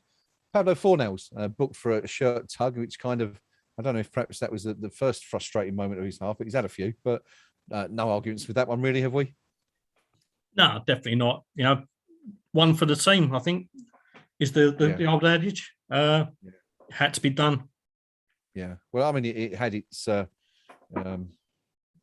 it had the result that was intended, didn't it? Really, it broke up play, and Leeds were stopped from breaking forward. Could have been a second goal, and as you said at the time, I think that would have been devastating for West Ham. But I felt there was one a little bit later, and I thought it was Cresswell. I'm not sure now whether it was actually Cresswell or Fornals who committed it, but there was a definite close-up of one of the two raking the Achilles of an opponent. Looked like a yellow card to me. Not sure if we were a bit fortunate on that occasion to escape with a booking for that. Yeah, very. I think very fortunate it wasn't really picked up by the officials. If it began been done against one of our players, the whole forum would have erupted with cries for like, what the hell's going on? Yeah, a little bit snide. We've got away with that, very much so. Yeah, we have. So they're really the major talking points of the opening 45 minutes there at Ellen Road. I'm going to dive in now and just have a quick look at Marching On Together, which is the Leeds forum, essentially the equivalent of KUMB for Leeds fans. And just going to have a quick look and see what they're saying so far. And we were speaking about Firpo, a little bit of criticism here from a post called Yorkshire Square, who says that Firpo's been a bit reluctant to overlap so far. Going forward, he's supposed to be strength, so I hope he's just feeling his way into the league and system, although there looks to be a decent player in there. BG White is rather more happy with the way things are going. He says that we're looking more like our old selves. However, Meslier has kept us in it despite us playing well. Again, huge gaps in the middle for them to exploit, causing us problems. Cresswell, that's there, Cresswell. Shax, Rafa playing well, but we have to be on it, dealing with their front line. They've slowed it down, which doesn't suit us. So we have to pick it up again and hopefully nick another early second half. I'm not sure we've slowed anything down, but there you go. Everyone's got an opinion, as they say. 1964 White saying a much better performance from the lads. Rafinha, brilliance today. Irish Ian saying that we need the next goal. In my opinion, it will be hard to keep this lot out. We need to get James into the game as well. Actually, that's a really good point, Rio. We've barely seen Dan James, have we? Haven't heard a lot of him really in this game, considering the money they spent on him. He was a lot's expected of the former Man United man. Yep, he's barely featured today, and he's one of the ones I pointed out before the game could cause us problems, but he's been virtually anonymous. I don't know whether he's expecting his transfer to get called off again, as in last time, even at this late stage, but he hasn't done anything at all so far, not a thing. And long may that continue, to be honest. Yeah, absolutely. Harry of Oz saying, echoing what we were saying, actually saying it's been a wonderfully entertaining first half. Started last week and it's continuing this week with us getting our slick combinations in attack back. Great to see. And finally, for the moment, from Marching On Together, CJ says better performance. Rodrigo looks happier up front. Rafi's the best player on the pitch. Charlie Cresswell's doing a solid job against Antonio, who is a tank. Honestly, I'm surprised he's peeling onto Charlie, a beast in the making. Firpo looking better, not entirely convincing defensively, but better. But overall, better stuff. Good from the boys largely. So you'd expect them to be happy, wouldn't you? Really, Rio, a goal up at the break, and they've had a decent game. And I guess given that they haven't won a game yet this season, it's probably their best performance so far. It certainly seems it anyway, according from what those Leeds fans are saying. Anyway, yeah. Yeah, been tactically astute, very clever, very nice play. When they actually flow, they're a great side to watch. But now we can and should be doing better. But Leeds have had their number for pretty much most of this game, though, and you've got to give credit to them for that. Yeah, you certainly have. And we are out. The players coming out for the second half now. I'm just trying to see if there's any changes. None immediate. From what I can see. Oh, hang on a second. Is that no? Harrison is out. There is a change. Leeds have made a change. Harrison is on the pitch. Not quite sure who he's coming on for. If anyone's listening to the commentary as well as us, do let us know who Harrison's replaced at halftime, Rio, or if you can perhaps figure out who he's on for. Do let me know. But West Ham coming back out onto the pitch now. No doubt, David Moyes will have delivered a few harsh words after that defensive performance in the first half. Anyway, what do you think that you'd be saying at halftime there, Rio? If you was David Moyes, what points would you be making specifically? I think from a defensive point of view, we have to get closer to our men. There's a couple of comments from the forum pointing out that not only was it poor from Souček for the first goal, but it began with Kurt Zouma wandering miles out of position and inexplicably staying there. Also, Danny Boyd, DJL has put, Ogbonna is really starting to look his age recently.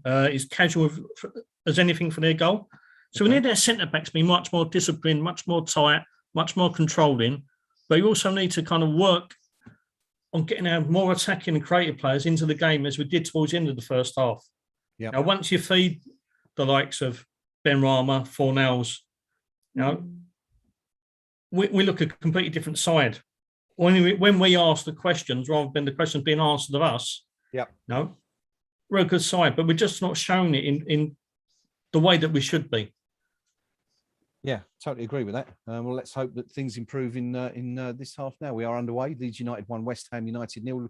West Ham, if you're watching on the TV, kicking from left to right.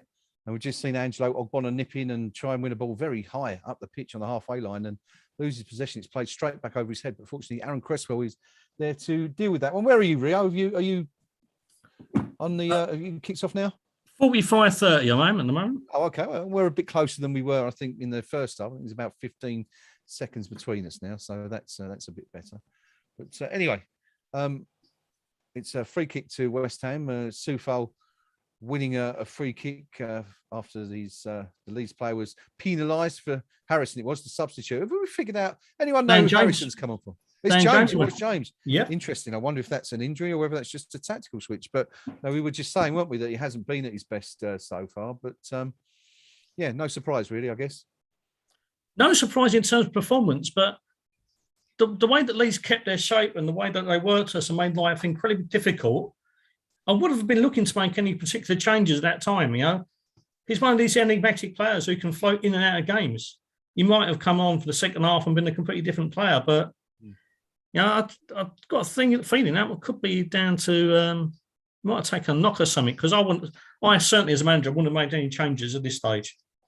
Well, it's unusual. You don't often see managers make substitutions, do you, when they're ahead at the break? But Bielsa, of course, is no ordinary manager. Anyway, Leeds have a free kick about 40 yards from West Ham's goal. It's curled into the box, 3 at the back, going for it. Vladimir Soufal making sure he gets ahead on it. Probably could have left it actually, and would have gone out for a goal kick, but you know, you can't criticise the Czech defender for just getting ahead on it to make sure it goes out. And it's a Leeds corner, the first one of the second half, 2 minutes in, and West Ham take their positions in the box, waiting for this one to come over. Lucas Fabianski directing things, and the corner will be an in-swinger this time, coming on West Ham's left via the right foot of the Leeds corner taker. The hand goes up, the ball's delivered deep to the far post. 2 players go up to meet it, and the Leeds player actually gets the head on it, beating, I think it's Cresswell, he beat to the ball and nods it out. But I think Leeds have been awarded another corner, actually. Let's just have another look at that one again. Sorry, it's not Cresswell. It's, I think it's Ogbonna. Yeah, Ogbonna who got the last touch on it. So, yeah, Leeds do indeed have another corner on West Ham's right this time. West Ham under pressure at the start of the second half, not where we wanted to be. Cut in low, flicked on and cleared out by Soufal. The West Ham, the charge begins as the Hammers push on from goal, but Leeds still have the ball. Junior Firpo is a lazy pass back, which ends up all the way back with Meslier. Leeds still in possession, though. West Ham have barely got their foot on the ball so far in this half, but they'll have the opportunity to do so now because it's a throw-in as Meslier's goal kick drifts out into touch. Hobo, not particularly confident, Rio, by the looks of things, saying, I can't see the goal coming for us. We've been too wasteful in and around the box. Surely that can't continue, can it? Well, you just don't know, do you? I mean, the signs towards the end of the first half were much more promising, much more positive. Yeah. We need to kind of regroup and capture that kind of form. Interesting post from Bubbles 1966 on the forum. Yep. Who's pointing out that against a team that are much smaller than us and much less physical than us, we're second best in the air by some margin. 14 aerial duels, and we've only won 5 of them. Yeah, and the team where we got Ogbonna, Zuma at the back, Rice and Suchek in the middle, all big units. Oh, that's clever. We're getting bullied in the air. Suchek on the ball now. Really clever pass from Fornals. It's played out onto the right to Soufal. Chance for West Ham. Soufal delivers one to the far post, but it's a deep cross and it's not great. It's played back, though, to, I think that's Ben Rama who has a shot. It's blocked. And again, West Ham can't make any inroads and Leeds now look to counter. It's like watching West Ham in reverse this, but Leeds have got men on the break. They're bursting forward in numbers. The ball's delivered into the box to the far post. Played back is that chance again, exactly the same place the goal comes from. On this occasion, Kurt Zuma stands strong and makes sure he gets a foot in the way. And in the end, the ball goes out for a goal kick. But once again, West Ham getting caught out, leaving space exactly where we were getting caught out in the first half. No one picking up the run. Declan Rice, actually, you know, we said it, didn't we, Rio? You expect him to be keeping an eye on those positions 2 or 3 times now. There's been no one in there in that hole, just you know, just in front of the back 4 to sort of, you know, prevent that shot coming in from that area. Yeah, I don't know if it's a mark of the way that Leeds played, the style of football, that everyone's full on, full energy, 100% at every single given moment. But we look really, really second best in terms of energy, work rate, positional ability, and those gaps are going to keep on coming. We really need, even if we can't get a goal soon, we might need to try and make a change in the middle there, because perhaps we need to kind of shore up a little bit to afford Declan to move forward a little bit and just do the surging run. The likes of Alex Krauker sit in there, do a job just defending and feed the more attacking players, because we're getting overrun in midfield. We're second best to everything at the moment. West Ham, a little bit better news. West Ham have a free kick some 35, 36 yards from goal. Cresswell, it was the Leeds Cresswell who hauled down Antonio. I mean, it's clear as day yellow card, really, because Antonio was away, but he's just grabbed hold of his shirt to make sure he doesn't get any further. But Kevin Friend says no. Short free quick take. Oh, my goodness gracious. That's absolutely woeful. Aaron Cresswell has taken a quick free kick inside the channel, low ball into the box, and no one's made the run. But it looks like Kevin Friend is going to ask him to retake it. I'm not quite sure what happened there in that 10, 15 seconds. Rio, if you can get a view of it. But Kevin Friend's now having a word with Cresswell. I'm presuming Kevin Friend is saying, wait until I've blown the whistle, which is why he's going to have to take it again. But I'm sure we won't see exactly the same thing. Although Said Ben Rama is still lurking out on the left wing, maybe thinking about the run. But I think we're going to see a delivery into the box on this occasion. Souček's in there, one or two others. Zuma on the edge of the box. Leeds a very, very high line defensively. Actually 2 yards outside the box. West Ham not quite sure how to deal with this, I don't think, but it's put into the box anyway. The headers goes in for the Leeds play. It's back, and Michael Antonio, the ball's in the net, but that's not going to be allowed. But it is allowed. Oh, West Ham are level. That's unbelievable. I can't believe that's going to stand. I mean, Michael Antonio has gone up and put the keeper under pressure, and Meslier is on the floor, and surely that's going to be given as a foul on the goalkeeper. But Kevin Friend says no, the ball's dropped loose, and Thomas Souček has just put it in the net. Let's have another look at this. Antonio goes up. Well, I'm sure that's going to be given as a free kick by VAR, but we'll, as it stands, West Ham are level. I mean, Antonio's got his hand in Meslier's face. I'll be amazed if this is allowed to stand. Rio, have you? What did you see there? I thought I'd gone back in time about 40 years. It's like the early 1970s, isn't it? Yeah. There's no way this is going to be allowed to stand. As Antonio's jumped, he's led with his right arm. He's got a full arm in Meslier's face. Yeah, no, I mean, VAR's called Kevin Friend over to have another look, and there's no question he's going to rule this out. I'm amazed it's actually gone that far. I'm surprised Kevin Friend has not instantly ruled it out. I know they're giving the benefit of the to the rub of the green to the attackers, but Antonio's arms clearly up. It's in the face of the goalkeeper. Kevin Friend signals a free kick to Leeds as expected. So not really one that I don't think either has got really too excited about there, Rio. And it's nice to see us get the ball in the net anyway. Yeah, very nice. And it's also nice to see the keeper get a little bit of a knock to the face. I know you shouldn't really say that in these days where player welfare is all paramount. But who doesn't like seeing the Leeds player get a little bit of a slap? I kind of wonder whether or not if Mikhail had kept his arm down, whether that might have stood, because I mean, his challenge would have been fair. I mean, it's a silly thing to say, really. Of course, it would have been a fair challenge if he hadn't failed him. But you know what I'm getting at? If his arm hadn't been up and he did just have jumped, and Melnier, who's still down receiving treatment. I think as he's jumped. What's jumped. happened here? Now, hang on. We're seeing, right, Antonio looks like he's going in the book. Is this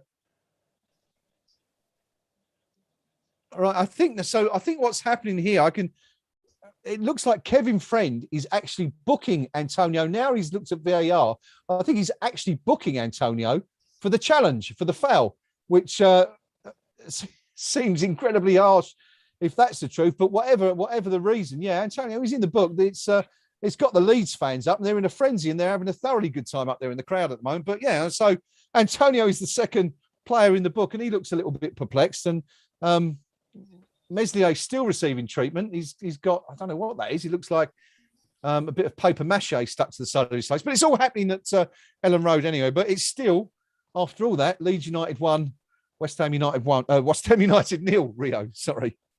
I think the most shocking thing of that whole passage of play is that when the friend actually did book Antonio, he had the cheek to turn around and look for his name and number.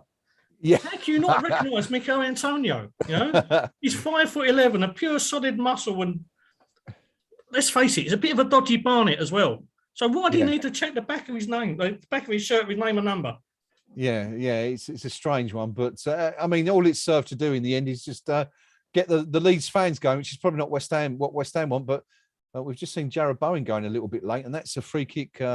He's lunged in on Firpo, and I wouldn't mind betting that if we saw that one close up, that's probably a candidate for a yellow card as well. So it's all getting a little bit tasty out here at the moment, but you know, West Ham's still behind, and we're 10 minutes into the second half, and it's entertaining, Rio. Anyway, it's good stuff. Yeah, no. First half we had free-flowing attacking football, chances galore. The second half we've started with a borderline little bit of boxing. So you can't say you're not getting your money's worth watching this game. Who needs AJ tonight, when you can see it all here at Ellen Road this afternoon? Leeds have the ball anyway inside West Ham's half. On the left-hand side, cuts inside, comes inside Firpo, plays it back out, looking for a cross. Evades the challenge into the box now, the Leeds player. Number 22 looks to go round Soufal, but Soufal's too wise for that one. Stands up strong and will win a free kick, but Kevin plays, waved advantage. West Ham, no, he hasn't. He's given the free kick. So danger averted for West Ham. And it's been an interesting second half here so far. The Leeds fans all cheering again. I can just about hear on my screen. I'm not quite sure, but they seem to be having a thoroughly enjoyable time there at the moment at Ellen Road. Right, I think the cheer was something David Moyes did. Run on the pitch for some reason, not quite sure why, but maybe someone can fill us in on that one. But anyway, game's back underway, and it's going to be a throw-in for West Ham, some 35 yards from Leeds' goal on the right side. Soufal it is with the throw-in, looking for options, finds Mikel Antonio. Antonio put under pressure again instantly, and yet again, a Leeds player has gone down clutching his face after going in on Mikel Antonio. Now, he's gone down clutching the right side of his face. Antonio perhaps threw out and on. And let's have a look. There's a close-up here. Antonio trying to shield him off.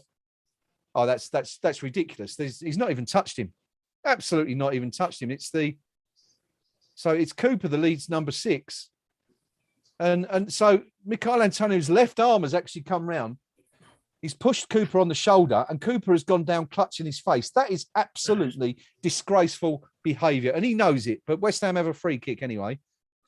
And Vladimir Soufal is going to take it. I'm not sure if that's quite up there with the Bailly moment of cheating at Old Trafford on Wednesday night, but not far off it anyway. But West Ham have a free kick anyway, 29 yards from Leeds' goal. Soufal is going to probably curl this into the box, although Jared Bowen is over it as well, offering perhaps the in-swinger. Bowen runs over the ball. Soufal, the outswinger, delivers it. It's gone in. Oh, and it's a ricochet. The ball's actually headed out by the Leeds player. Ricochets off of Kurt Zouma, who almost scores, but almost scores. It's on target, but it's easy for Meslier, who seems to have recovered. Leeds countering quickly on the right-hand side. West Ham still scurrying back in numbers, back slowly. And Aaron Cresswell manages to put the ball out of touch for a throw to Leeds. But I mean, the pattern of the second half here is exactly the same as the first, isn't it? It's frenetic pace at the moment, and both sides really going for it. It's absolutely breathless. And where we saw the best of British football in the first half in terms of attacking intent and end-to-end play, we've seen some of the dark arts coming here. Leeds, the Cooper incident was absolutely shocking. Yeah, he was nowhere near his face. And he's gone down in a deliberate attempt to get Antonio sent off. Yeah. You know, I admire the way that Leeds have turned around and started to play football in the last few years under Bielsa. But that little underbelly of being complete... I'm trying to choose my words carefully without swearing. But, complete you-know-whats. It still lurks deep down, doesn't it? Still a bit of dirty Leeds in there. Well, West Ham had a good little break there down the left-hand side. Said Benrahma, the first we've really seen of Said this afternoon. He hasn't really been that involved. Burst down the left and looked to cut into the box. I mean, he really could have, he tried a shot, but it was blocked. But better stuff from West Ham. And we have a throw-in as we reach the hour mark. Leeds have a throw-in. It's been given the other way. We're 2/3 of the way through this game now, and it's still 1-0 to the home side. That goal after 18 minutes separating the sides. Declan Rice on the ball now for West Ham. Plays it back to Angelo Ogbonna, who has options, but chooses to go back to Rice. Rice puts his hands out as if to offer the pass, and he goes all the way back to Ogbonna. Well, let's just stick with this for the moment because the ball's played long out to the left to Fornals. I don't think Fornals is going to reach that, though. Oh, he does reach it, keeps it in play. And West Ham have a corner. Good stuff from Fornals. That long diagonal, which, you know, anyone who still remembers the Sam Allardyce reign, which will be most of us, you know, would have been seen on a weekly basis, or, you know, more often, in fact. You've seen it several times during a game in the Allardyce years, but obviously still something that David Moyes likes to use from time to time. West Ham with the corner. Aaron Cresswell on West Ham's left. Now, come on, Irons. Let's see if we can do something from this one. Our set-piece record, Rio, hasn't exactly been exemplary, has it, in recent months since Sky started taunting us with those facts. Anyway, it's delivered in from the left, looking for Zuma. Head goes up! Oh, and Souček is going towards the top corner, and Meslier once again reaches to his top left and claws it away from underneath the bar, and it's out for another corner. But that was just about the closest West Ham have come to equalising in this second half, Rio. Very, very close. Very good effort. Meslier got in the corresponding fixture last year. Meslier had a little bit of a stinker, but today he's made two absolute world-class saves, and that was an absolute quality one. Great header by, I think, Zuma there on target. Just unfortunately, the keeper's been on fire today. Leeds countering again on the left-hand side. West Ham short of numbers. And this time it's Saeed Benrahma, I think, who comes back to do a really, really good defensive job. And West Ham themselves looking to counter. But Leeds closing them down very, very high up the pitch. That high press, which is very fashionable, of course, at the moment. And the ball played into the feet of Mikel Antonio, who instantly loses the ball yet again. It's not been Mikel's days. Very, very cutting a very frustrated figure out there. And already on a yellow card, Rio. We don't want to see him sent off again, do we? That's for sure. No, as we said, it's not just Mikel's frustrations that could boil over. The way that Leeds have been playing, and they're deliberately looking to antagonise and maybe even for the referee into giving that second yellow to see us a man down. We have to be incredibly careful. It wouldn't surprise me if Vlasic come on just to alter the dynamic a little bit. Maybe Yarmolenko, just to change things up, but also to prevent Mikel getting an unnecessary another ban. Well, I mean, yeah, this is probably a bit left field, but I think if I was David Moyes, I'd be thinking about pulling Mikel Antonio at this point. He's been completely out of the game, completely anonymous. And I just wonder if, Leeds' entire defensive game is built around just keeping Antonio at bay. And I just wonder whether pulling him off, or just seeing Leeds break, they're getting in the box on the right-hand side. The ball's played back. This is a great chance for a goal. Oh, what a waste. What a waste that is from Klitsch. The ball was played back from the byline. Klitsch about 10 yards out from goal. Time and opportunity. He could have picked his spot there. Once again, West Ham backing off, but he's rolled it wide of the right-hand post. I mean, he's exactly 12 yards out. And it's a big, big chance gone begging for Leeds. And you've got to say, Rio, if they don't go on to win this game, they'll be looking back at chances like that and saying, there were our opportunities to put the game to bed. Absolutely. And if he'd had a little bit more composure and a man to his left, completely wide open, Leeds should be 2-0 up here. That was a shocking miss. Absolutely shocking.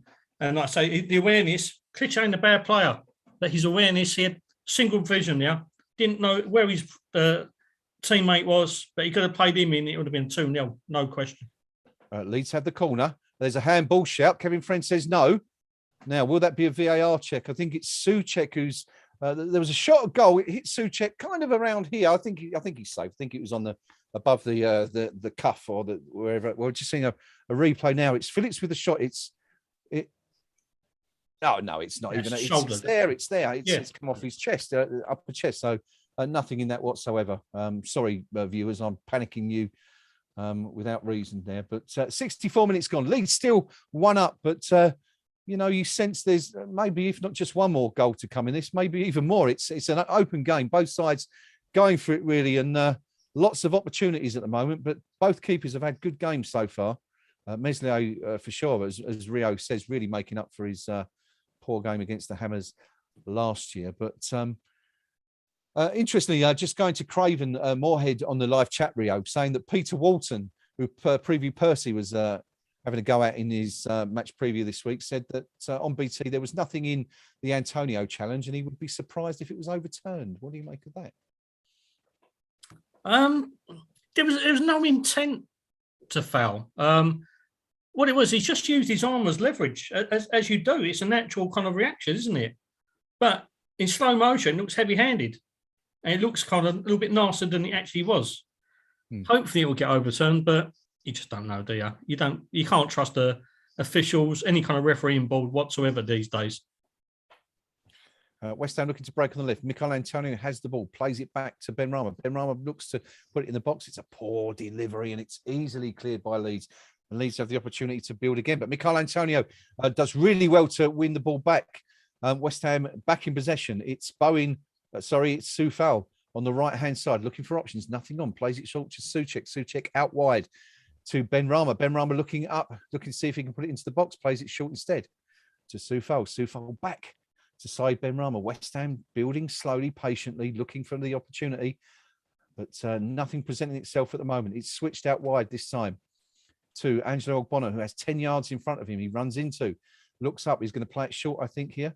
No, instead he's played it back to Declan Rice, who hasn't really been involved a lot, has he? Declan Rice, a great ball out wide to Soufal, but Soufal again turns back. Now he's played the other line. Bowen has a chance. Can he get into the box? Bowen goes into the box, cuts inside, unleashes one, and it's a goal! Oh, we're level! We're level. And it's the most fortunate goal you're ever going to see in your life. I think it's Junior Firpo who's deflected it. The shot from Jarrod Bowen is going nowhere near the goal. And that's, Rio, that, I guess, is the bit of good fortune that we needed.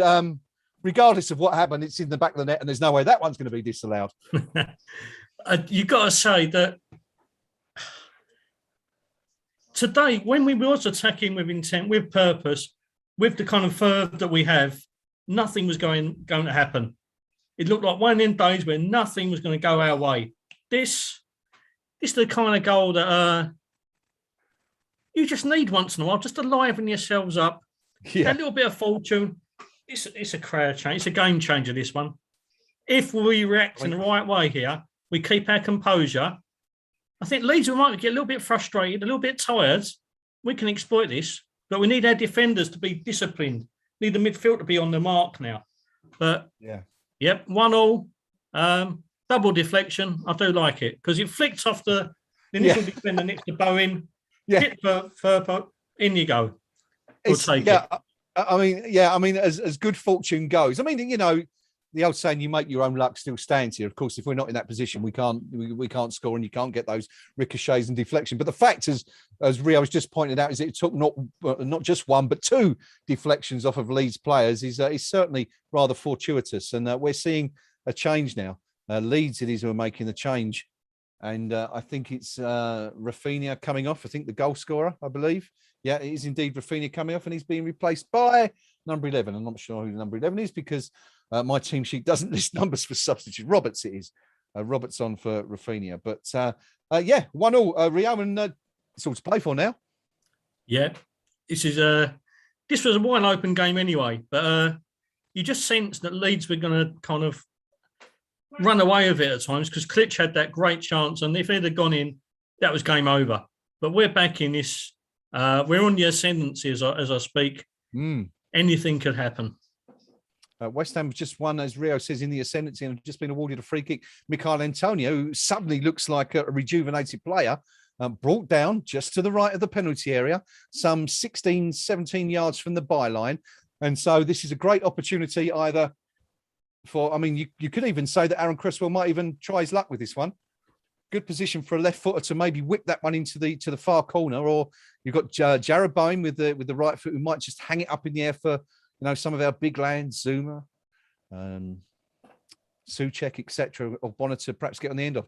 Here it comes anyway. There's a bit of pushing and shoving in the box. Looks like Cresswell's going to take it. Leeds sitting much, much deeper, parked on the edge of their 6-yard box for this one. The cross comes in. He's had a shot indeed.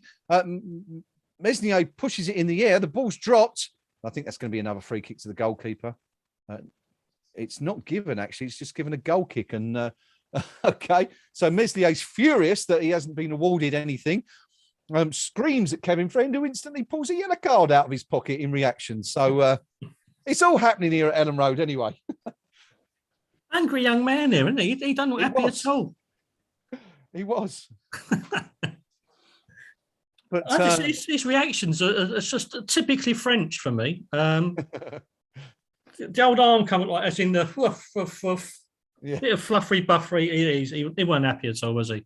Well, to be fair, it was his own fault anyway, wasn't it? He created his own storm there, didn't he? Because he just kind of pushed the free kick up into the air and then went to claim it again, and there was a sea of bodies in front of him when he tried to do so. So, he wasn't really impeded for me when second, I think it was Souček went up with him, and just poor handling by the keeper there. Yeah, I mean, you made the point, didn't you, a while back for when the disallowed goal was ruled out, that you just don't get away with challenges like that these days. Even if you're within 3 yards of the goalkeeper, it seems to be the referees generally just give a free kick. But there's a little bit of banter going on in the crowd. There's a few of South Yorkshire's, or is it South Yorkshire or West? I'm not sure. The Plod, anyway, the local Plod are in the away stand, just having a word with a few West Ham fans who are themselves offering some signals to some of their Leeds fans in the stand opposite. So it's obviously getting a little bit lively at Ellen Road. Both sides sensing that there could be a winning goal coming up, but West Ham definitely, as Rio said a few moments ago, in the ascendancy. We refound our mojo. That goal's definitely given us a push, and looking the stronger side and the team more likely to do something now. And Leeds chasing shadows right now as West Ham keep possession. Declan Rice has been a little bit quiet today in the centre of the field. Pulls the ball out left to Aaron Cresswell. Cresswell inside to Fornals. Little 1-2 between the two of them. The ball comes back to Angelo Ogbonna. But we are inside the last 18 minutes. Still no sign of a substitution from West Ham. Still waiting to see if anything's happened. I'm sure David Moyes is quite pleased the way things are going at the moment. He's probably quite happy just to see how it goes for the next few minutes. But anyway, Leeds in possession. Mikel Antonio looking to chase it. Now it's West Ham who are closing Leeds down at every available opportunity. It was the other, that little bit of impetus they've gained from that goal and confidence. But Leeds coming towards the box, and it's a long, long run, squared to nobody in particular, because Lucas Fabianski is able to just pluck that one out of the air. But it was an interesting run nonetheless from Klitsch, who was given, once again, afforded too much space. But West Ham looking to counter. Saeed Benrahma on the ball, 35 yards from goal. Looks to play out. It's a poor ball. It's too heavy. A bit too much weight on it. But Jared Bowen will retrieve it just by the byline. Keeps the game, keeps the ball alive. Benrahma with the ball. Looks to play it to Soufal. Doesn't manage to do so. Turns instead, delivers across, but it's a poor one. And once again, Meslier plucks it out of the air. What are we doing about these subs, Rio? Do you think it's a good idea to just sit for 5 minutes and see what happens now? We seem to be the stronger side. I actually would make a change, but I'd been Vlasic on. I hate to say it, possibly for Fornals, who's been very much quiet in the second half. Yeah. He hasn't really had an impact at all. So Vlasic on for Fornals. One thing I'd like to point out is on that run that the Leeds attacker just did. Yeah.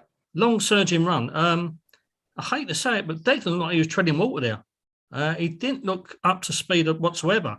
I don't know if he's carrying a little bit of a knock. I don't know if it's fatigue. I just don't know what it was, but very uncharacteristically of him. He wasn't at the races at all. It was nowhere to be seen. Angelo Ogbonna's just made a really, really good tackle and set West Ham on the counter-attack. Pablo Fornals feeds Mikel Antonio, a little 1-2, tries to play it out wide to Cresswell. Cresswell's going to get that, but West Ham have won a free kick. This is a dangerous position. 24 yards from goal. Pablo Fornals brought down. Kevin Friend waving off any questions from Leeds players, and it's actually Phillips who sends him to the ground from the right-hand side, and I think that's a fairly clear free kick. Really, really good opportunity this for West Ham. Can we do something with it? Our set pieces and corners haven't been exactly anything to write home about in recent weeks or months, but here's a chance to put that right. And as I say, this is a really good position. It's kind of on the left-hand side of the D, so still fairly central. You'd imagine a right footer would have maybe be looking to have a dig at this, probably curl one in, but it's still central enough for a left footer maybe to whip one over the ball and put that into the top left-hand corner. What are you thinking about this on this one, Rio? All I'm thinking, don't let Declan take it. It's either going to be Saeed or Cresswell for me. I'd actually favour Aaron Cresswell. Right. But yeah, don't roll it back the deck, whatever you do. All right. Well, Saeed Benrahma's over it now with Cresswell. both lurking with intent. Ben Rama looking the more likely to do it, but we'll see. Friend puts his whistle in his mouth, gives him the opportunity to take it. It's Cresswell was going to take. No, it's not. He steps back. Ben Rama shoots, goes for the top left-hand corner, and it sails comfortably over the bar and into the stands, much to the pleasure of the home fans who offer side Ben Rama a few jeers as he turns away, looking a little bit cheesed off of himself, actually. So still, Leeds United 1, West Ham United 1. Would a point be the worst result here, Rio, today? Considering the way we played for the majority of this game, and Leeds have Leeds outthought us, outmuscled us at times, a point would be a great result. But then it would mean also 4 games in the league without a win. Slightly worrying, but now a point away from home, particularly a place like Ellen Road, is never going to be a bad result. Yeah, I tend to agree. You know, and you know, you've got that old mantra, haven't you, about win your home games and pick up points away from home, and you know you're not going to do bad. But yeah, I guess the point, as you rightly make there, is that if we fail to win today, that will be 4 games without a win, and you know that's going to be slightly worrying, I'd imagine, for some. But of course, we could still lose this one. Yet Leeds to breaking on the left hand side. The ball's played into the box. Kurt Zuma gets a foot on and sends the ball 30 yards from goal. Leeds managed to regain possession, but the ball is scrambled and cleared out by Soufal. Little bit of a passing between the teams, and now Michail Antonio's away on the right hand side. This is a great opportunity. Antonio goes into the box, cuts inside. Can he get a shot away? He can, but it's deflected. It's a great block. I think it might be Phillips who got the blocking, but real good break for the Hammers there. And Antonio still looking really, really frustrated out there. But Cooper, I think it was, who possibly got the blocking. Cooper, the man who, of course, pretended he was struck in the face by Antonio earlier in the half. We're just seeing a replay of it now. But a good chance for Michail, that one, Rio. Yeah, probably his best man of the game. Should he play Fornals in there? I mean, looking at Fornals to his left. I think he should do, but when Mickey gets in those kind of positions, his first reaction is never to look elsewhere other than the goal. No, he's always single-minded, very focused on hitting the target. You'd like them to be a bit more aware at times, but that's because he's not a natural striker, is he? You know, I think he concentrates too much on looking at the ball rather than what's around him. West Ham have just made their first substitution. Niko Vlasic is on, replacing Pablo Fornals, as you called Rio earlier, and instantly Thomas Souček has a chance. The ball played low into the box, and he tries to swivel and volley one in. It's Antonio who just dinks it into him, and it's a decent effort from Souček, but he's leaning backwards. The ball's behind him, and no surprise to see it fly over the bar. We are rapidly approaching the final 10 minutes. Still Leeds United 1, West Ham United 1. And anyone's game really at the moment, Rio. Very much. Any team could come on and win this. We have been the better side since the goal. We've asked all the questions. We're the ones who really, if anyone's going to go on and win it, it should be us. But you never underestimate this Leeds side. You know, they'll fight to the end. They'll ask the questions themselves. The way we defended hasn't been convincing at times, so you just got to worry. But, you know, we are the team on the top at the moment. Yeah, I mean, it's interesting that, you know, looking at this Leeds side today, that they always seem to present a threat from the start. But I'm just thinking back, you know, Rio, in this second half, and just asking myself, how many clear-cut opportunities have they had since half-time? I can't think of too many. Just a Klitsch one for me. Yeah. Which they should have absolutely buried. Apart from that, we coped admirably. They haven't really asked that many questions of us. But you just know that they've got something in them. Yeah.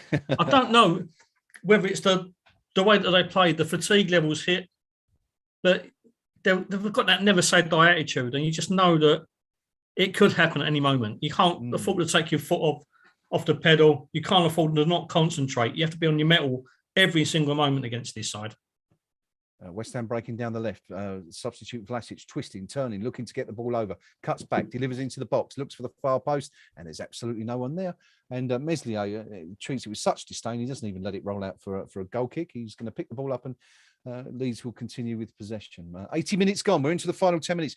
I guess, Rio, this is about the time in the game where, you know, we were saying in that first half how much energy Leeds were using, you know, putting West Ham under pressure. This is the point when it's going to tell, isn't it? if they haven't quite got the the full match fitness. I'm just going to dip off and I'll be back in a sec. I'll leave it with you.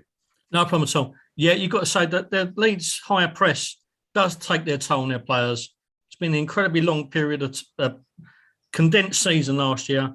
Now, you hope that we can cope with what they throw at us, but Leeds' energy levels have dropped off considerably. They're sitting a lot deeper. They're not pressing us as high. So hopefully we can exploit their fatigue that's creeping in. Yeah. Keep our shape, keep our discipline, and hit them on the break. Because I think if we do win the break, there's questions to be asked and goals to be had. West Ham have another opportunity now, some 35 yards from goal. Aaron Cresswell's been fouled. Kevin Friend let play go on for a little bit. Declan Rice ran into the box, but lost the ball, and he was called back. And we're seeing a caution for somebody. And I'm just waiting to see who it is. Declan Rice has gone down clutching his shoulder.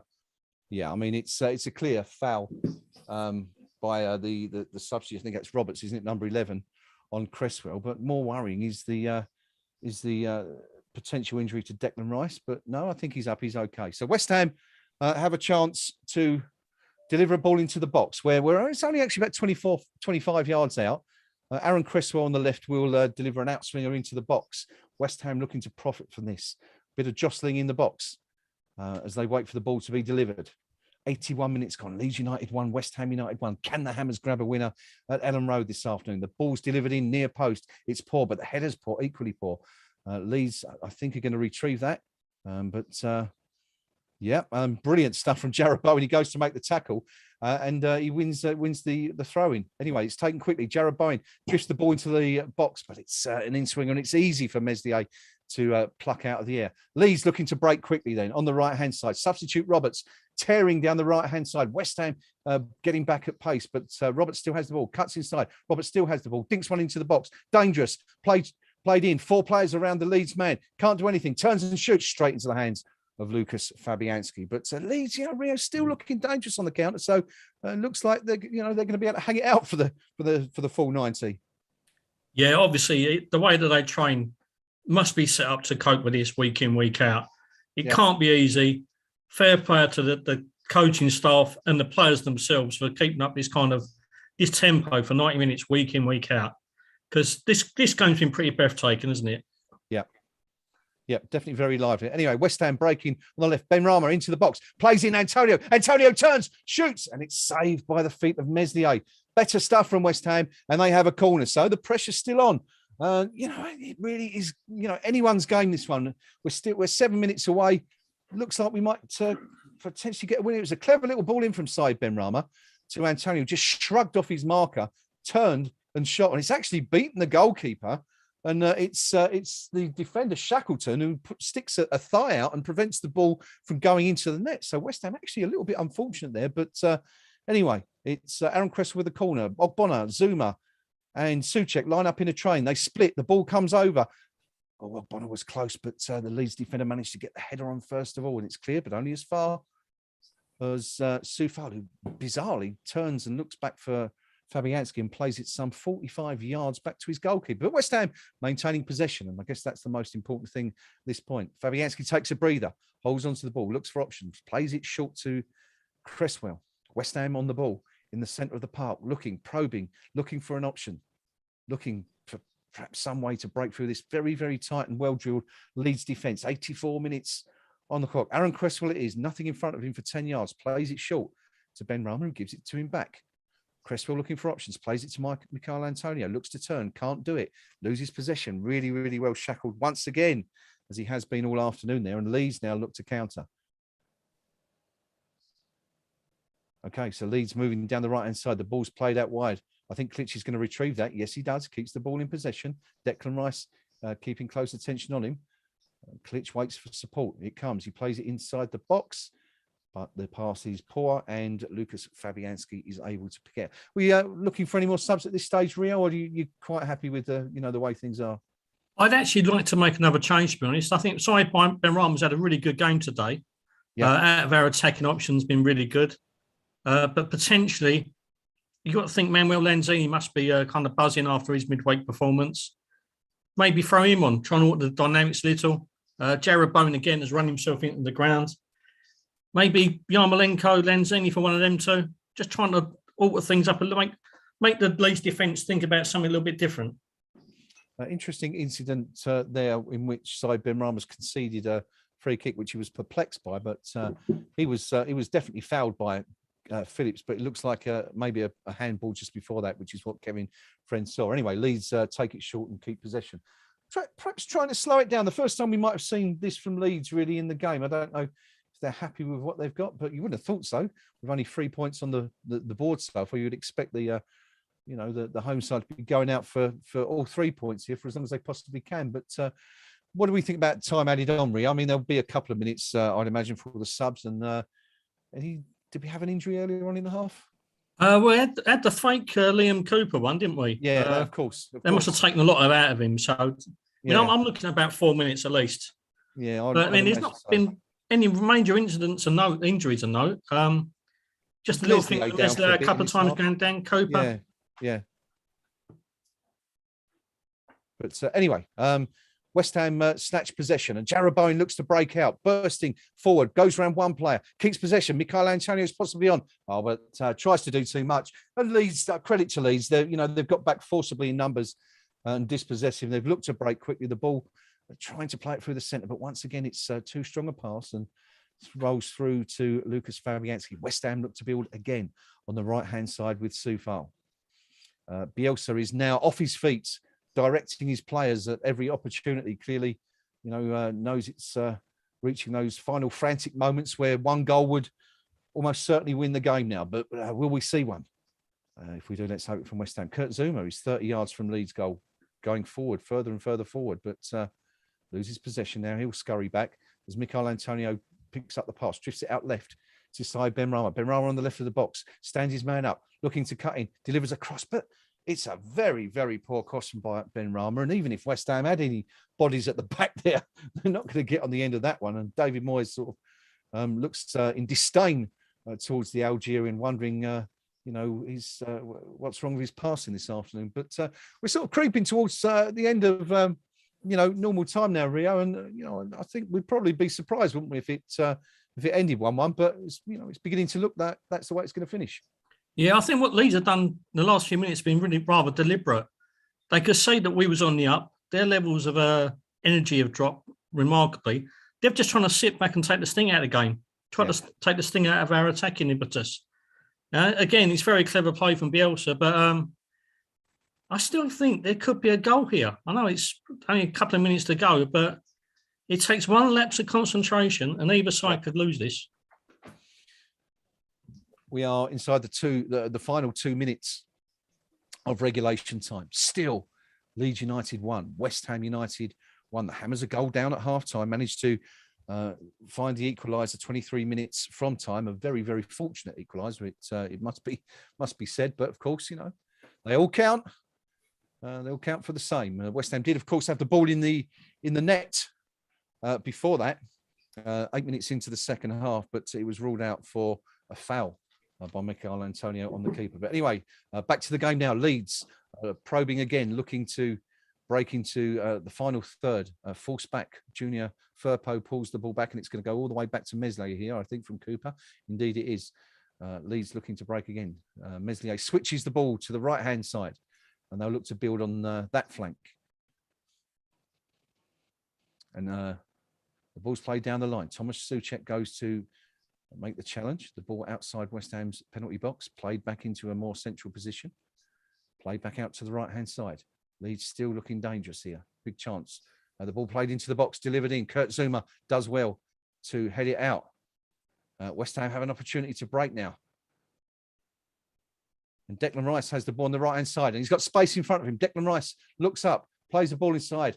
Michail Antonio has an option. Michail Antonio, he's in, and it's in the back of the net. And West Ham might have just stolen all 3 points here at Anna Road. And it's that man, Michail Antonio, who's done it. Leeds United 1, West Ham United 2. Rio, it looks like we've got out of jail again.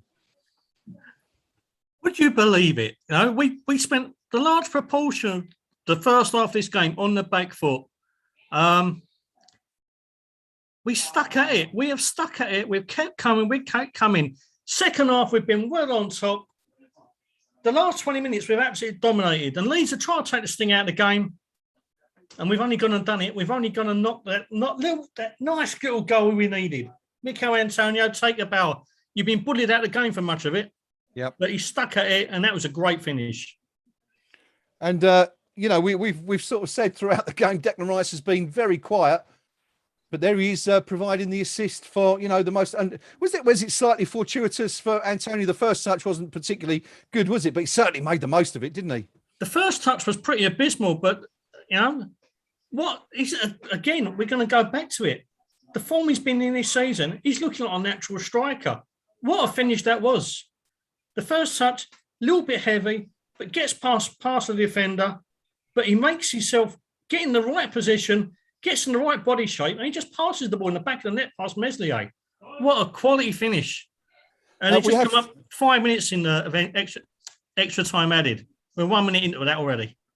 Jimmy Somerville is on for Leeds. I'm sure it's not Jimmy, actually, but Shackleton is the player going off. So that's probably the last change that Bielsa's going to make. But, West Ham so close now. 4 minutes to go. Can we hang on for all 3 points? And, this would be a smash and grab, this one, Rio, wouldn't it? We said we didn't play particularly well in the first half, but, here we are. And West Ham are actually about to make a change. I think it's Craig Dawson who's going to come on to provide a little bit of extra assistance at the back, and Said Benrahma, I think he knows it's him, but he's trudging slowly away. We're panning over to the West Ham fans who are absolutely jubilant at in the away end, Rio. And what a week it's been if you're a travelling Hammer. Win at Manchester United. Looks like we might be getting a win at Leeds United. That's not bad, is it? No, there's a little mini pitch invasion there as well, and it just filtering over to the West Ham faithful, and they're rather happy. But what a few days this has been. Oh, absolutely amazing. As you said, a win at Old Trafford doesn't happen very often. Our record at Leeds has been pretty much abysmal in the Premier League era. It's been pretty much abysmal across history, I'll be honest. But, if we hold on here, this has been a bit of a special week. Certainly has. 92 minutes, 19 seconds, 20 seconds, 21 seconds on the clock. 5 minutes added on. West Ham are going to defend for their lives for the next 3 minutes now. Can we see this one out? What a second half performance it's been from the Hammers. We've actually had the ball. Hang on a second. Leeds breaking. Cresswell cleverly wins a throw in there. But yeah, we've had the ball in the net 3 times in this second half, Rio. So you can't really say it's lucky, can you? No, definitely not. I'd say in the second half, it's much improved showing.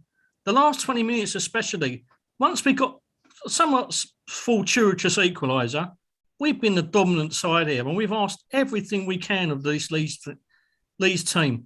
They sat back trying to take this thing out of the game, but we kept on coming, and you've got to say it was a marvellous finish by Antonio for what we hope is the winner. You can't fault the way that this team's character comes to the fore. Even when we're 1-0 down, you never doubt this side. We're always in the game, always in this game.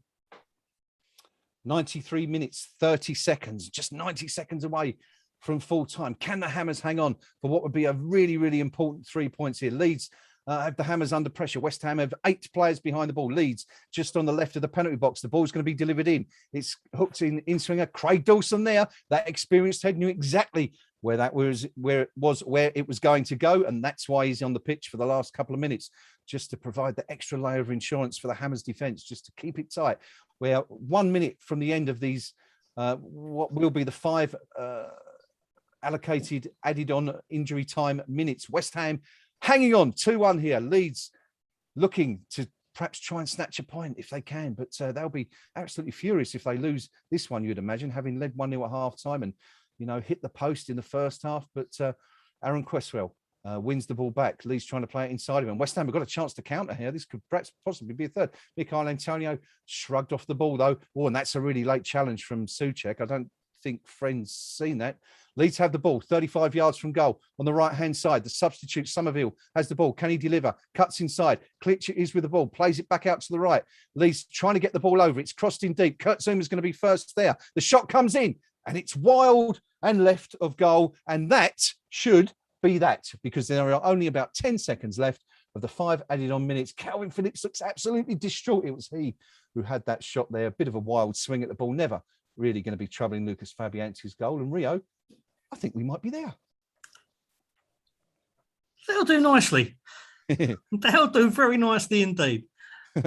Yeah, what a game. Now, we started off so brightly. Lost the plot completely. Leeds tactics come to the fore. Yeah. And they had more than the beating of us. They've absolutely dominated us for like 30 odd minutes and made us look pretty silly. But you know what? I said the character of this West Ham team at the moment can never be underestimated. And it's a joy to watch at times, isn't it? You know, sorry, Rio. Sorry. That's right. It was a rather fortuitous equaliser, you got to say, but you know, it's flicked the game on its head, and there's only been one winner ever since then. We've played 6 added on minutes now, and West Ham want to make a substitution. Michail Antonio claps the away fans as he comes off. The away fans, as you would expect, absolutely jubilant at what they've seen this afternoon, and that will almost certainly be the last moment of the game. Yarmolenko on for, you know, he's not even going to touch the ball, is he? That's just quite clearly the opportunity to waste a few seconds. 6 minutes, 96 minutes and 10 seconds played now. We only had 5 minutes added on. Kevin Friend, he's told him to continue. The ball's still in play. We're in the 7th added minute of time now at the end of this game. West Ham hanging on.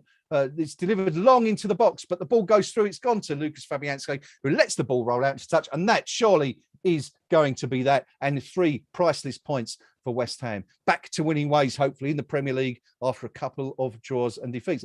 David Moyes can barely contain his delight, still chaperoning his troops on the pitch. Bielsa looks crestfallen, as you would expect, having led at half-time. Can't buy a win, can they, Leeds, at the moment? This will be 6 matches now for them without a win in the Premier League. We've now played 7 added on minutes. And I'm sure once Fabianski takes this kick, Friend will call for full time. The ball's hiked towards halfway. Friend doesn't blow his whistle. It's still being played. We're in the 8th added minute now. Only 5 were indicated. I'm not sure if Kevin Friend's watch has stopped. But that is that. I think, we've played 7 extra minutes and 12 seconds. Kevin Friend finally plucks his whistle out of his pocket, blows for full time, and West Ham United have won. It has finished. Leeds United 1, West Ham United 2. Whew, Rio, breathtaking stuff. Yeah, another fantastic advert for English football. Another fantastic advert for David Moyes' side. Another fantastic advert for West Ham United as a club. We've shown a depth of character, a never say die attitude. We haven't played particularly well from the bulk of this game, but we're the one who come away with the 3 points again. And as I said, what a week. The second string win at Old Trafford against the odds.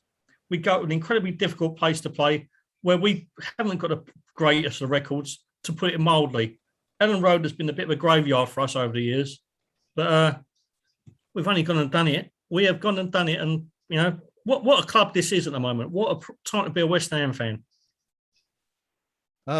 Indeed, I'm a bit. We're seeing some lovely shots on the sideline. Michail Antonio is having to be pulled off the ground, and he's got the hugest grin on his face you could possibly hope to see at full time. I'm sure he's absolutely run himself into the ground. Didn't have much joy, but it has finished at Ellen Road. Leeds United 1, West Ham United 2. Leeds took the lead in the first half after just 19 minutes. Rafinha scoring from some 20 yards to put the home side ahead following a very uncharacteristic Thomas Souček mistake. Leeds almost so close, so close to doubling their advantage shortly after the goal was scored in the first half. West Ham saved by the woodwork on that occasion. Second half, West Ham really picked it up. 8 minutes after the restart, Michail Antonio had the ball in the back of the net, but none of us were surprised when VAR ordered Kevin Friend to have a look at his monitor, and it was ruled out for an infringement on the goalkeeper. No surprise there. But West Ham eventually getting back into the game, and as we said, it was somewhat fortuitous when the goal arrived. Jarrod Bowen cutting inside on the right-hand side of the box.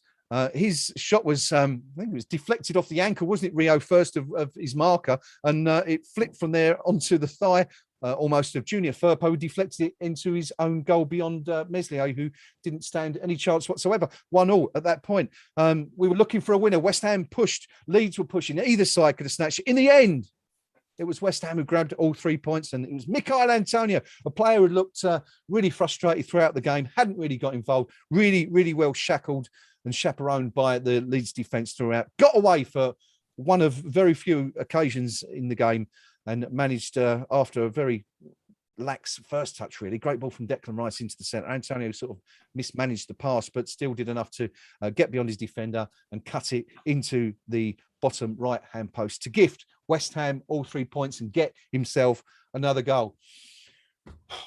Time to take a breath, Rio. Over to you. Your immediate post-match thoughts again, if you will. Yeah, I'm probably just going to reiterate what I've said, but sorry.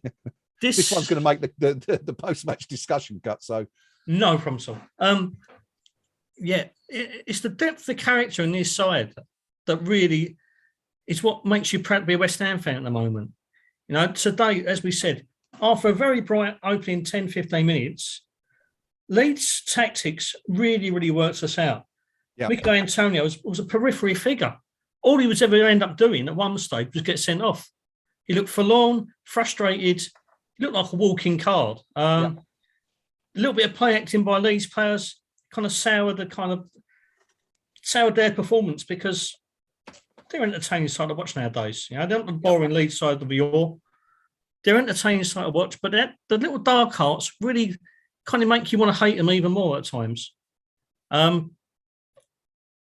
what a rejuvenated figure Mikel Antonio was at the end there. He could have got a goal just about 5 minutes before that.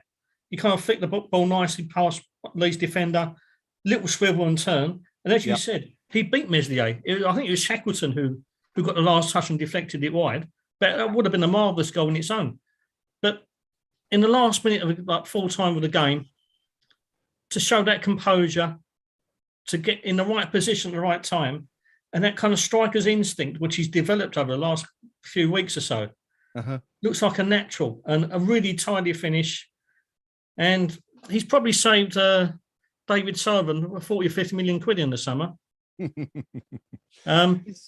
that the mark of a we know he's not a natural striker, but is that the mark of a top form striker that, you can go 85 minutes without getting a sniff and then all of a sudden you're presented with that one opportunity and it's in the back of the net and it completely changes the game?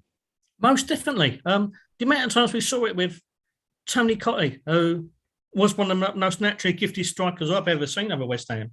Yeah. No, but he could go missing at times for a long while, not be involved in the game, but all of a sudden the ball pops up in the right area at the right time, and you could bet your mortgage on him putting in the back of the net. Mm-hmm. With Mikel, what you get is a complete workhorse and a powerhouse for 90% of the game. If he doesn't get himself frustrated and worked up, if he doesn't get defenders who niggle him and cause him to be kind of angry and on the verge of being a walking red card, he offers everything, doesn't he? He offers the work rate, the power.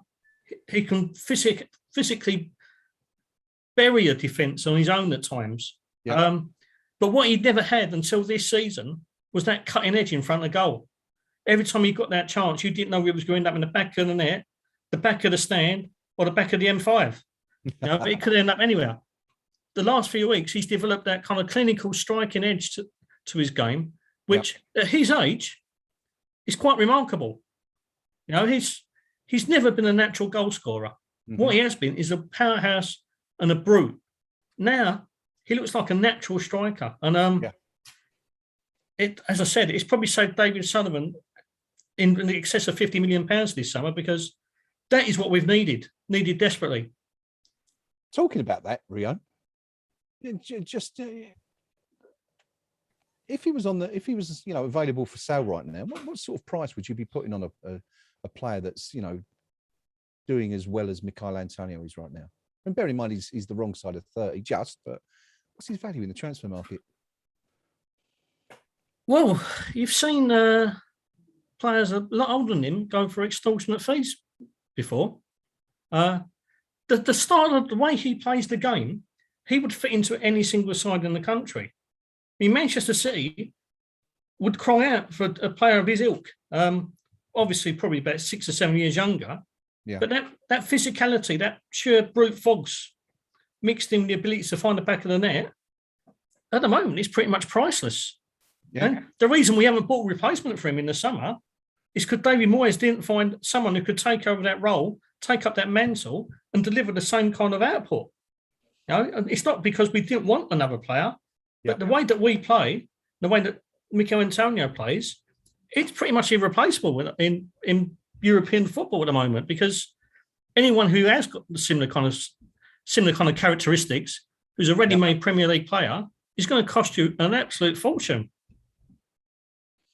Fair enough. Yeah, it's hard to put a price tag on a player that is scoring as regularly and as frequently as he does. Just noted actually that after the game, Declan Rice, Souček, Cresswell, and Soufal all went to the crowd and threw their shirts in. So I'm sure there'll be some, as if all the Hammers fans aren't happy as it is. There's going to be some very, very happy Hammers going home with some probably rather smelly shirts in their locker tonight. But yeah, it's just been a fantastic day.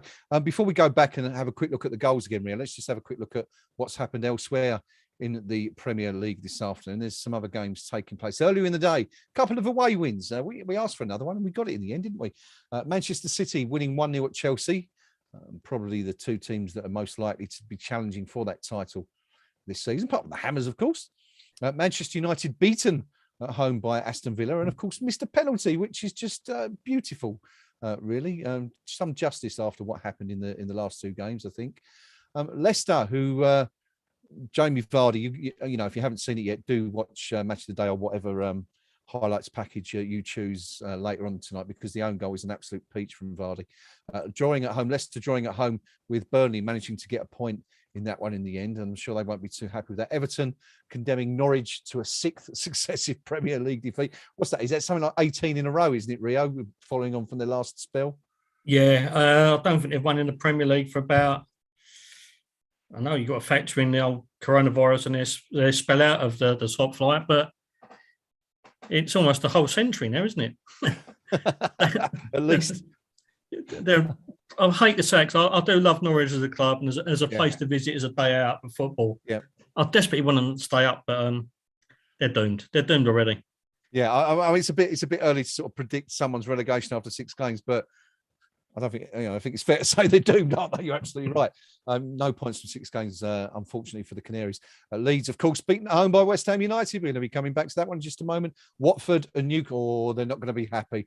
They are not going to be happy, those Geordies, tonight, travelling all the way down to Hertfordshire for this one, and getting a draw against Watford. I'm just going to take a quick look at that just to see how it went. And Newcastle, Sean Longstaff opening the scoring, putting them one up after 23 minutes, and then Ismail Assar equalising 80 minutes for time. They are going to be absolutely livid. Expect the chance of Bruce out and the Cockney Mafia out, even though he's not from anywhere near London, to come from the people of Newcastle. But a couple of games, one more game actually this afternoon. Brentford and Liverpool being played at 5:30, and then it's Southampton Wolves, Arsenal Tottenham, Crystal Palace Brighton, the big derby tomorrow. Of course, out of those 3 games, the Seagulls versus the Eagles. And so just having a quick look at the Premier League table, and it's actually so tight. West Ham, amazingly, have only moved up 2 places, having won that game today from 9th to 7th. But we are, as it stands, only 2 points behind the current league leaders, Liverpool. The Premier League is Liverpool first, 13 points. Man City second, 13 points. Chelsea third, 13 points. Manchester United fourth, 13 points. Everton fifth, want to have a guess? 13 points. Brighton sixth with 12. West Ham United 7th with 11 points, and Aston Villa, who enjoyed that win at Old Trafford today, 8th with 10 points. So it's so tight at the top of the Premier League. No one if Liverpool win today, I guess they'll be very pleased, but no one running away with it at the moment up there. And I suppose we're a bit disappointed, aren't we, Rio, to sort of be only 7th after having only lost once, but it's still so tight up there, isn't it? Yeah, but the best thing about it, the only game we have lost, we really should have got that draw. Yeah. And the thing is, we're not losing games much. We are grinding out draws when we need to. Yeah. Southampton wasn't a pretty game, but in years gone by, we would have caved in and lost that. We're not doing that anymore. We're not that kind of side. We're a side that keeps on fighting to the end. He's picking up results consistently, and even in the cups, against all odds, we go to Old Trafford and win. Against all odds, we go to a very tough Zagreb team. Yep. A team that I think hadn't lost at home in the Europa League for something like 16 games or something. Yeah, it was a long very time, comfortable win. You know, this is a completely different West Ham side to the one that we've been brought up and watched year in, year out for most of our lives. And I keep saying it, we all keep saying it, it's unnatural, but bloody enjoyable. Yeah, it certainly is. Of course, in all competitions, that's 5 wins, 2 draws, and a defeat so far, and that certainly can't be sniffed at. And only 1 defeat in all competitions since what was it, May the 7th or 8th, when we lost 1-0 at home to Everton. So something like 142 days, only 1 defeat. And as Rio rightly says, it was somewhat unfortunate, of course. And that relied on Mark Noble missing that penalty, didn't it? But let's come back to today's game. We looked closely at half time at all the big incidents in the first half. I think it's going to take us a bit longer to get through the second half ones, Rio, because there were quite a few of them, weren't there? And let's start with that disallowed goal 8 minutes after the restart. Michail Antonio went up for the header with Meslier. The ball fell to Souček, I think, who put the ball in the net. And after, was it a bit unnecessary, that VAR check? I mean, it wasn't really in any doubt, was it, that the goal would be disallowed, or do you have a slightly different view on that? No, it is completely unnecessary. Yeah. The amount of times you see keepers go for crosses nowadays and barely get even breathed on, and the referee will call it, pull it up, disallow anything, freak against the keeper. You're just not allowed to do that anymore. For a player of Antonio's stature to go up, clearly put his whole arm into the face of the keeper. Yeah. In modern day football, that just will not stand. Yeah. You know? How Kevin Friend let it ride in the first place was completely inexplicable. Yeah. I just don't think they're trying to get the value out of the use of the VAR machine, because if it's been sitting there doing nothing all day, they might just use it for something. But get their money's worth. Yeah, I don't know. I just can't understand why he let it go. But it was like stepping back in time 30 or 40 years, wasn't it? When the days of yore, when you're allowed to go in and fully barge the keeper in the back of the net, walk away and you're 3-0 up and stuff like that. But it just doesn't happen anymore. Yeah, it kind of reminded me a bit of that. What was that cup final, Everton-Watford? Where was it? Who was the goalkeeper? Steve Sherwood for that one. Yeah. Sherwood. Of course it was, wasn't it? Got bundled in the net and looked entirely perplexed when the goal was allowed to stand. But what was that, 85, 86, something like that, wasn't it? 83, I think. 83? Yeah, I think so. Between Watford and Everton, wasn't it? The Brighton one, yeah. But anyway, yeah, as you rightly say, a lot's changed since then. Next major incident was fantastic save, actually, from Meslier. And let's give the Leeds goalkeeper credit, because he had a really, really good afternoon. He was fantastic. The Souček header that was aiming for the top right-hand corner, Meslier, somehow clawed it out. It looked like it was going to be buried in the top corner, but it's a fantastic save in the end. And as I say, he made several, didn't he, throughout the game? Yeah, he had a bit of a reputation last year for being a little bit enigmatic, to say the least. He'd have one absolute cracking game followed by 2 or 3 absolute stinkers where he looked so vulnerable. But he's improved over the last, say, 7, 8, 9 months. Much more solid, but he pulled off a couple of crackers a day. And that was probably the pick, because flung himself across the goal, plucked it out, and denied us a clear goal. It was fantastic save, but both keepers made absolute worldies today. Yeah, certainly did. And then we, of course, had those shortly after that. There was, how often do you see this happen? Once it leads 1-0 up, fantastic opportunity to go 2-0 up, and then within 3 minutes, it's all square again. I'm talking about that effort that Klitsch had, 12 yards from goal. The goal at his mercy, could have picked his spot and just got it all wrong, didn't he, Rio? And put it.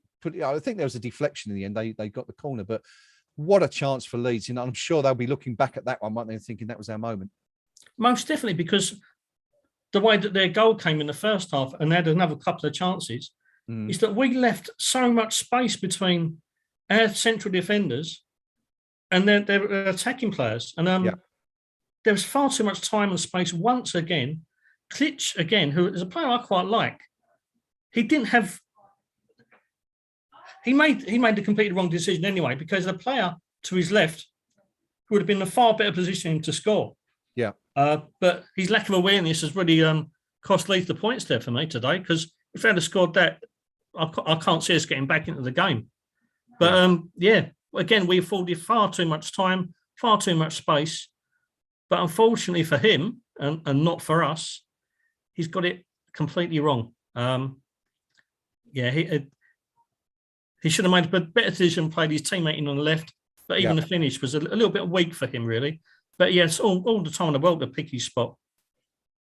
Yeah, certainly did. Massive. Of course, Leeds, already hit the post when they were leading 1-0. So, they can't say they didn't have their opportunities to, so with both of those, they could have been 3-0 up and the game would certainly have been, over as a contest had both of those gone in. But they didn't.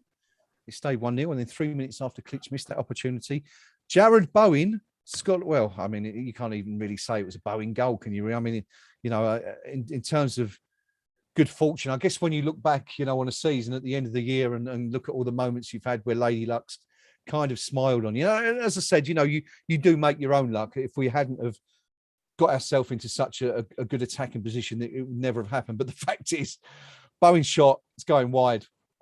Took a slight deflection off the ankle of his. I'm not sure who the player was who was marking. Flicked up. It's hit Firpo on the thigh or the knee or whatever, the hip. Meslier's got no chance. I mean, we needed that, didn't we, at that point? Yeah, it just seemed that whatever we did do right, it just was going to be one of those days where nothing would go into the back of the net. The chance that Meslier saved from Souček, fantastic save. Yeah. But Bowen, he did one of those runs that he's becoming almost a trademark for him. He cuts in, he asks questions of the fullbacks, he makes life difficult. As you said, there was a double deflection. I think the second one come off the new Leeds player, Derriere. Was it? I was being kind when I said his thigh or his hip. Yeah. I've been looking up online and, apparently it come off all right, the rear end of Firpo. But I think, again, for me, it was just desserts because Firpo was lucky to be on the pitch in a way. Yeah, well, Half of the bitch slap in the first half. But, the amount of times West Ham over the years have dominated games away from home. Yeah. But it's just been one of the days when nothing ever goes right. That little bit of fortune once in a while, let's take it. Let's milk it for all it's worth. Too right, I should say. Thereafter, last 25 minutes, and either of the teams could have won it, couldn't they? It was both sides as their chances, but in the end, it was a goal from Michail Antonio that won the game, and we're going to talk about that in just a minute. Because before we do that, it looks like, if all is well, we're about to be joined by our man live at Ellen Road, the Pink Palermo, who is travelling land and sea, and there he is. He's already in the car. He's managed to get out of the stadium. He's in the car, and they're on their way home. And it looks like he's actually he's driving. So I hope he's paying due care and attention to the road. Mr. Palermo, can you hear us? I'm not sure he can hear us. Give us a thumbs up, Pinky, if you can hear us. He's connecting to the audio, so he's just getting online. But all right, let's quickly talk about that goal where we're just waiting for Pinky to come on. Rio, 90th minute. We said the game deserves a winner from one of the teams, and fortunately, in the end, it was us, and it was that man, Michail Antonio, once again with a winner. Yeah, fantastic finish. I felt that even with 5 minutes to go, there was another goal in this game. And I always felt that we was one who was going to notch it up because, as I said, Leeds looked tired. They were trying to take the sting out of the game, knocking the ball around the back. It was down to us to try and exploit and capitalise. The first touch by Mikel wasn't the best, but it went past Shackleton. And what a composed and deadly finish.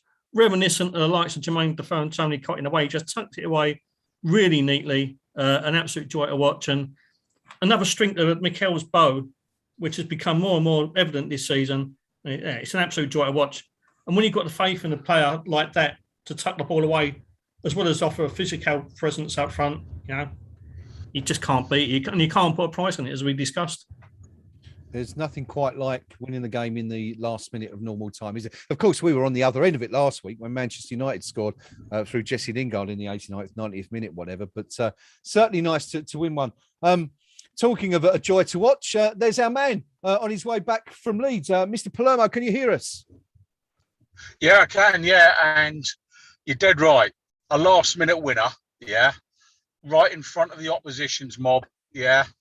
Slotted away, cool as you like, Mikel Antonio. But what a pass into him from Declan Rice. Yep. Absolutely had a couple of players he could have played the ball to. He picked the right man, yeah.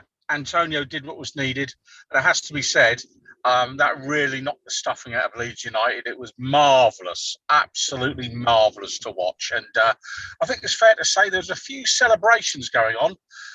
So that little corner between our support and their support that were a bit lively. The stewards were quite busy for a couple of minutes, but no, I mean, overall the game itself, you got to say, Leeds controlled the first half. If we're being honest, I think they did a number on us in the first half. Classic Bielsa, who'd done his tactical homework and all the rest of it. But in the second half, I thought we bossed it in the main, and I think we came out of it thoroughly deserving our win. I think the stats gave them, I think, slightly more possession, but as ever, it's what you do with it that counts. And I think we did more with what we had than they did. So, really good win. That, you know, really good win. If we hadn't have snatched that winning goal at the end, Pinky, would you have left the ground happy with the point after what you saw? Yeah. I think in fairness, you know, the opening 30 minutes, we weren't at it at all today. We looked very much like we were still on the bus. You know, we looked at passes were going astray. There was lots of pointing at each other from our players, which is never a good sign. Yeah. You know, sort of like, you know, you could have come for it, mate, or, you know, send it long, or blah, blah, blah. Yeah. There was what, sorry, Pinky, there was one moment, I'm sure you spotted it, where Lucas Fabianski was absolutely furious at his defence. I think it was a pass back from Aaron Cresswell. But you're absolutely right. There was a lot of dissent in the ranks, as it were, wasn't there? And we just looked at sixes and sevens. I think, you know, we called it exactly the same in the first half. We felt that we'd rarely been at the races, and of course they hit the post, didn't they, as well? And you know, conceivably we could have been 3-0 down. I mean, we spoke about that point just before Jared Bowen's equaliser, which I'll ask you about in a moment. But that opportunity where Klitsch had the goal at his mercy, 12 yards, you know, out, and conceivably, as I said a few moments ago, we could have been 3-0 down at that point. Yeah, and you know, that was could have banged it in with Matoja moment, and you know, he'll be having nightmares about that. But you know, the key thing, we weren't 3-0 down. We hung on in there. You know, and I think it's a good sign of this West Ham United team that actually we can take a bit of a pounding. We've been on the ropes for 30 or 40 minutes to some extent, and we've come out in the second half and we landed the knockout blow. And I'm building you all up for the boxing later. You see, that's very this good, isn't just you know, off the cuff. This is all scripted. You know, the three people that are watching, you should know that. But no, I mean.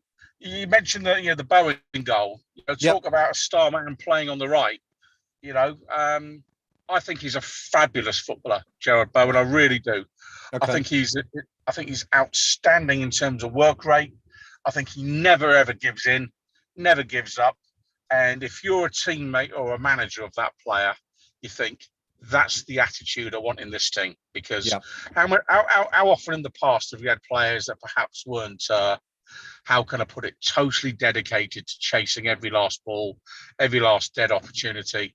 Bowen does that, and he does it for 90 minutes. Super footballer and great finish. Great finish today.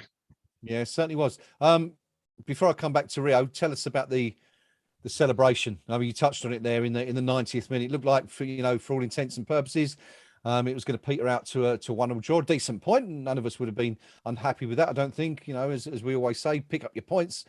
Away from home, get your draws, and you know it all looks good. But our man Mikel Antonio there, was it what they generally refer to as scenes in the away end there in the 90th minute? I'm sure there was a lot of beer being splashed around.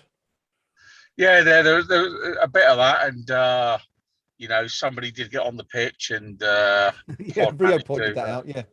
Yeah. So, you know, he got nicked, and but I want to say right here and now, he's completely innocent. Okay, I mean, well, the thing is, no, in all seriousness, there's a touch of the Arthur Waite stand about the stand we're in today at Leeds. I mean, I'll tell you now, the gangways were completely packed. The stewards did not do their job. And when there's a surge forward like that, the only safe place a supporter can go is onto the field of play. So I want to be very clear on that. I don't think that's a pitch invasion. I think that's a supporter who's trying to keep himself safe. Yeah. And because of the surge from the back, and had the stewards done their job and kept all the gangways clear and all the aisles clear, who knows? It may not have happened. So, and if his lawyer's watching this, go with that as a defence, mate. So we'll pass that on to the FSA, the Football Supporters Authority, so they can use that as evidence. But yeah, I mean, just a hijinks, wasn't it? Let's be honest, people. I mean, understandably delighted. You've travelled a long, long way to get to the game, 3-4 hours, whatever it is, and you've seen your team snatch all 3 points. I mean, of course you're going to be over the moon. Why not? Rio, any questions? Sorry, Pinky, go on. Just banter. Just banter. Yeah. That's all it is. And it's high spirits. And if you take that from the game, what are you left with, really? Seriously. Yeah. Take the emotion out of it. Totally right. Rio, any questions for Pinky? Yeah, just how chuffed do you feel after this week, mate? It's been a bit of a cracker, hasn't it? Well, let me tell you, I missed Wednesday night and was inconsolable. And I'm absolutely inconsolable because wins at Old Trafford do not come along that often. And to say I had a face like thunder sat in a hotel in Glasgow late at night would be an understatement. But what a terrific week! What a terrific week! I mean, let's be honest. If you take it from the Zagreb victory when we beat the Bad Breath boys over there, hammered them on their own patch, then gave Manchester United's first team a really good game last weekend, and I thought we were unlucky there.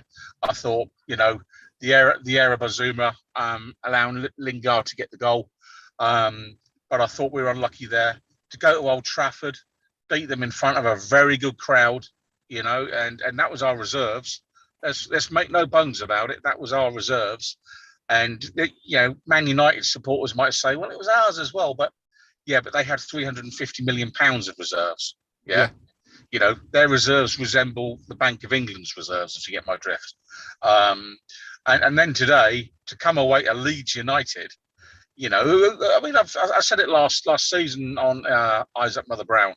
If I was a neutral, I'd quite like to go along and watch Leeds United because I think under Bielsa, I think they're playing some good, attractive, positive football. They're on the front foot. So to go to their place today and get away with all 3 points, a goal down, putting it back all square, and then at the death, you can't beat it. You cannot beat it. There is no better feeling as a football supporter going to a so-called big club's ground and actually, doing a smash and grab in the last minute and just watching the faces of all the Leeds fans trudging away. Absolutely a joy to behold. Wonderful stuff. Yeah, it certainly was. What a week. What a fantastic way. And to think, look, 7 days ago, or 6 days ago, we were all kind of forlorn, weren't we? Having, experienced that first defeat, as I said earlier, since May the 7th or 8th or whatever it was against Everton at home. And, it's we're right back in there. 2 wins in a week. That's 5 wins, 2 draws and a defeat so far this season. Only 2 points off the top of the Premier League. Rio, it couldn't really be much better, could it? As I keep saying, what a time to be a West Ham fan. Yeah. We've got a team that works their socks off. He's never beaten. But that's coupled with the fact that we're playing incredibly good football at times. Mm-hmm. And this is the real joy of this David Moyes side and this David Moyes era. He's compared a lot of his critics by delivering a side that not only works hard, not only offers all the energy and work rate that his sides are synonymous with, but we're also offering a wealth of attacking options, a wealth of attacking talent, a wealth of attacking football. And, a lot of West Ham fans were very much anti-David Moyes. And to be honest, I was very much against his reappointment. He's proved everyone wrong, and he's delivering exactly what West Ham fans want: commitment, passion, pride, and no little ability. Yeah, no doubt. Let's turn our attention briefly to man of the match. I mean, sure there was that many standout candidates today, so it'll be interesting to hear what you guys think. But let's go to our man at the ground first of all, Pinky. You know, you saw it all in the flesh. You might have got a slightly different perspective of of the match than we did watching it on the screens on TV. Who stood out for you most? Who's your man of the match this week? Bowen for me today, because goals change games and they change the outcome of games. But for me, terrific finish from him, but also that second half, he worked his socks off. Yeah, I thought he was outstanding today. I mean, there are other candidates. I thought Antonio, I thought he was desperately unlucky to be penalised with the disallowed goal. I thought that was harsh. I mean, what we're saying now, you can't challenge anyone ever. I think actually, if you see that on the replay, you might have seen it anyway. This might just be your view, but in case you wasn't aware, I think as Antonio goes up for the header, his hand goes up and he almost like backslaps the keeper in the face. And I think that's why they considered it as a foul, not necessarily just that he was going up. But anyway, I mean, carry on, please. Oh yeah, you say that, but the bloke, shuffling along the aisle, the row of seats to get to his seat past me today, he caught me in the chops as well. But I didn't give him a yellow card, did I? The fact that he was twice my size may have had something to do with that. But But no, I thought Antonio. Let's just talk about Mikel Antonio, because from that awful moment away at Crystal Palace, and I've mentioned it many a time, when I think that was the final straw for Slaven Bilic. That was the moment that I think Bilic really got his cards, when he made an awful decision that day. I don't know what David Moyes has done to him, but he has turned him from a player who doesn't make necessarily the best decisions to a player who I think has been outstanding now for a year or so, absolutely at the top of his game. So he's another one, in my view, that could have got it. I'm going to have to go now, lads, because I'm starting to move. So no worries. Well, thank you for joining us anyway. Always good to get your views on the game as you're our man there, and we'll catch up in the week anyway. Have a safe journey home, buddy, and we'll speak again soon. The Pink Palermo. Cheers, boys. Pinky there joining us live from, well, I don't know, somewhere up the A1, I would imagine, on his way back from Leeds United. Part of that crowd that witnessed West Ham's glorious 90th minute win at Ellen Road this afternoon. Rio, man of the match. I've got to pretty much agree with Pinky. I think it was Jarrod Bowen. Despite the fact this was a tremendous win today, there was a lot of performances at stages of that game which were really below par. Yeah. There was criticism for both Ogbonna and Zuma in the first half for standing off their men, not looking completely sharp as they have been and diligent. The midfielders, the Souček was getting pelters on the forerun. Yeah. And he did look fatigued and not at the races and in desperate need of an extended rest, not just 1 or 2 games here and there. Declan Rice didn't cover himself in glory for quite a large proportion of that game. Yep. Both Fornells and Ben Rama. I thought Ben Rama, after Bowen, was probably our pick. He kept on trying, kept on working. Yep. He offered the defensive side to his game, which is much criticised for, but he delivered that today. He had to back up his midfielders because otherwise we've been completely exposed. But Jarrod Bowen, I can't fault any stage in that game. As Pinky said, he's a wonderful player to watch. His desire, his work rate, his passion, he's got everything. And that's what you want as a West Ham fan. You want to see technical excellence and technical ability, but you also want to see players work their socks off and give everything for that badge. Yeah. And Jarrod Bowen does that week in, week out, doesn't get the plaudits he deserves at times. He often seems like a manager's scapegoat. The easy substitution is Bowen off, X on. But he keeps on bouncing back and he keeps on delivering. Okay.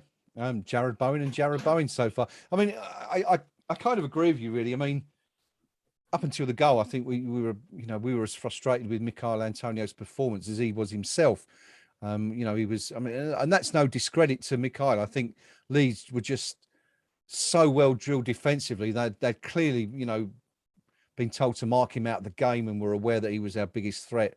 And they really did a good job on him today. And of course, you know, the thing is, you've got to do it for 90 minutes or 90 plus 8 minutes as it was today. And, you know, that little bit of lapse of concentration cost them. But I think you guys are right. I mean, Jarrod Bowen was once again superb, as I thought he was, you know, on Wednesday night. Thought he was brilliant, harrying and chasing the Man U defenders. But I think just to give us a little bit of variation, I'm going to give it to our goalkeeper today, because didn't have an awful lot to do. But there were a couple of moments when Leeds were threatening us. You know, we were under the cosh and we could have perhaps folded. He made a couple of really, really good saves.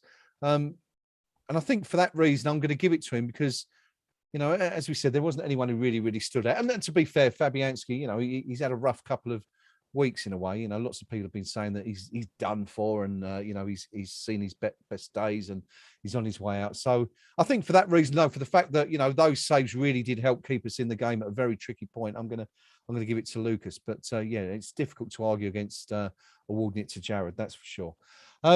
Let's have a quick chat, if we can, about Thomas Souček. Now, you touched on this, Rio, during the game, you know, following that mistake, but he's certainly not been at his best, is it? And neither of the Czech boys have. You know, we also spoke about Sufo. You know, neither of them have really been. But do you put this down to anything other than the fact that they're simply just knackered, having played so much football and just not had a break for, you know, since they came to England, really, or at least for the last year or so? I think it's 100% down to that. We've read about and seen what effect they've had with regards to team spirit, work rate, just their ethics around football completely, because they deliver 100% week in, week out. But the thing is, because they're doing it for club and country, there is no respite for them at all. When we touched upon, I think Ryan Fredericks, who's been, when called upon this season so far, has been pretty exemplary. Totally compared to a lot of critics, have been a real asset. And I have no doubt that he probably would have started today, because Vladimir Sufel, who's not had a break for, I think it's got to be nearly 2 years now, isn't it? Yeah. It feels that way anyway. Yeah. That, he's looking increasingly fatigued and tired. And like I said, Souček, they're fit boys. They want to work hard. They want to do everything for their team.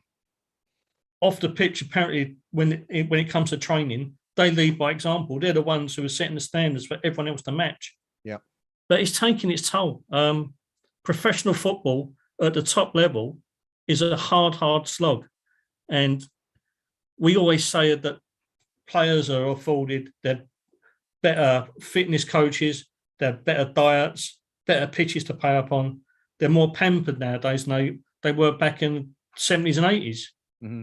But they're playing at a higher intensity, under a lot more scrutiny. They're athletes more than footballers at times. Yep. And playing 2 games a week in, week out, without a break, representing not only club, but their country, who hasn't got the biggest talent pool in the world. So they are required to play week in, week out, and every single qualifying game, and every single international. Yep. It's going to take its toll. And both of them boys look like they need a month off. On that, do you see a point where, I mean, you know, you spoke about Fredericks is injured, but you've still got Ben Johnson there, who did a fantastic job. Let's be honest, on Wednesday, and Tony Carr, actually, who we worked under at the club, who I spoke to yesterday in an interview for KUMB, which you can also find on our YouTube channel, by the way. Quick plug for that one. Said he was really proud of the fact that Ben, you know, is still managing to stick with the first team squad. He's been at the club since he was like 9 years old, and 27, 28 first team appearances, whatever it is. So there is that option. And Thomas Souček, you know, we've got options. We've got Krul, we've got Vlasic, players like that can come in. Lanzini can play that slightly more deeper midfield role than perhaps he's used to before. He's had experience there. Do you ever see any point in time that, you know, when Moyes would give them a couple of weeks out, or do you think it's the fact that they're so important to the team that, you know, we just can't afford to rest them at any point? I think, given the right draws in both Europe and the League Cup and domestic competitions, we're going to have to rotate the squad. It's an absolute necessity. You can't play the same players week in, week out. it's just not the done thing anymore. And those two guys who offer everything every single game, they're the most in need for me. They will get rested, but it's picking and choosing when we decide to do that. Yeah. And when the likes of Ben Johnson, who, as much as I really want to succeed, I've still got a few question marks about him. He's still not the full caliber player that we absolutely need at the moment. Can he be? Or he's still only 21. I mean, people forget that he's still very, very young. Or do you think he's just never really going to be that kind of caliber? I've got my doubts that he'll be a full-time West Ham first-team player. At the moment, he's a great asset to the squad, someone you can call upon and expect to do a reasonable job. But he just doesn't seem to me to have that little X factor that will take him on to the next level, to force himself in front of both Fredericks or Soufal himself. Okay. So I think possibly give it a year or two, we might see Ben Johnson, sadly for him, and sadly for us in a way, slip down the leagues like many of our academy graduates have done. But he'll forge a great career at a lower level. But I just don't think it's the caliber for the top flight that we need at the moment. All right. Okay. Fair enough. We're going to wrap up fairly soon. A fantastic day. Been a fantastic week. All in all. A couple of things that I want to do before we go. We're going to take a look ahead to West Ham United's next game, which is back in the Europa League on Thursday, very, very soon. But before we do that, we're going to take a quick dip into the two teams' forums and see what the fans are saying. Rio's going to bring us the latest from the KUMB.com forum match thread very, very shortly. Before he does that, I'm going to bring you a few comments from Marching On Together, which is the Leeds United forum. Of course, they're all rather disconsolate and disappointed with what they've seen this afternoon, especially a guy called Leeds 1000 who writes, ifs, buts and maybes again. We ended up losing a game. West Ham didn't do enough to win. I missed the first 25 minutes due to work. Well, I mean, if you missed that and still thought we didn't do enough to win, then it's that was really Leeds' best part of the game. It's another if Klitsch scores that City, he says, but without Raf putting it on a plate for someone or scoring himself, we look like we'll never score again. Maybe if we had Antonio, who knows how to finish, instead of 9 Leeds players that don't, it'd be a different story. Perhaps the best performance I've seen by us this season anyway, but the wait goes on. Bongo 1874, it didn't take long, did it? Listen, you have been over by the ref and VAR. Antonio shouldn't even be on the pitch to score that goal. This will be interesting. Let's see what he's got to say. I'll watch the full game when I get home. We drew 1-1 with Watford. With your full team back, you will beat them. I said we'd beat West Ham today, but you can't blame the players or Marcelo Bielsa for the ref making a complete arse of it. We'll stay up. Squad depth is a massive weakness at the moment, but we've also got a lot of good youth coming through and we'll be fine.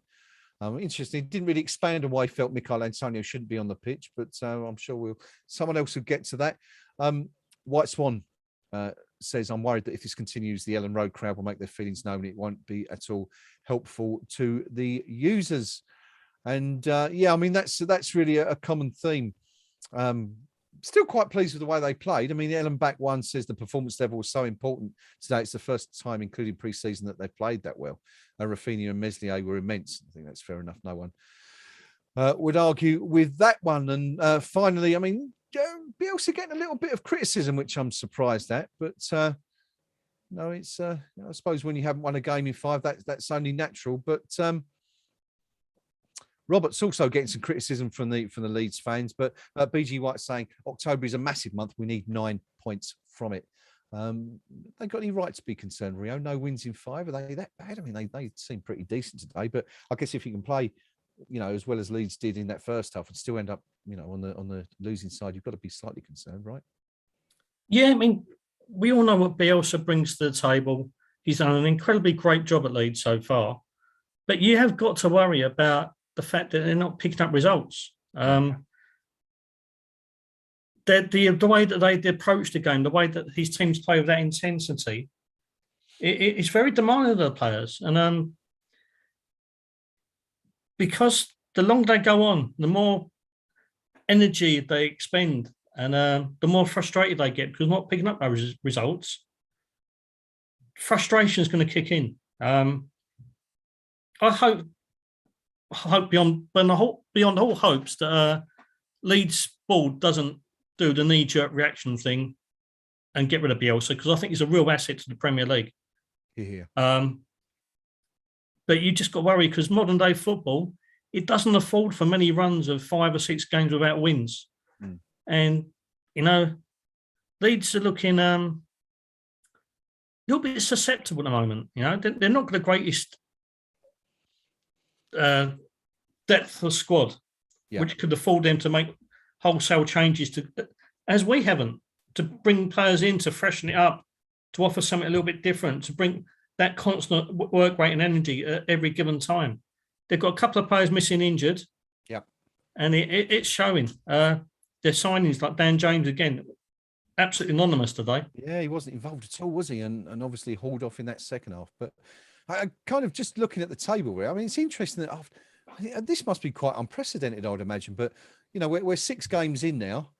And there's 1, 2, is it 6 teams? 1, 2, 3, 4, 5 teams out of the 20 in that league that are still yet to win a game. You've got Norwich, Burnley, Leeds, Newcastle, and Southampton all winless after 5. That's got to be unusual, isn't it? Yeah, well, I was talking to a friend of mine in the week. We were saying that the league normally doesn't settle down until 15, 20 games into the season. Yeah. And clear divisions take hold. But he was saying to me that he thought that barring the likes of Brighton, the top 4 has already pretty much cemented itself already after last week's results. As well as the bottom 4, you expect them to stay pretty much there, and everyone else is battling out for the mid-table places. And to be honest, he's looking that way. We said during the game that Norwich looked doomed, and you can't see no way back for them. Yeah. There's another couple of teams down there, like you say, Newcastle look pretty much forlorn. Burnley, Sean Dyche's sides will never give up, and they always try and bounce back. But that run's got to come to an end at some point. They're not picking up a lot of points.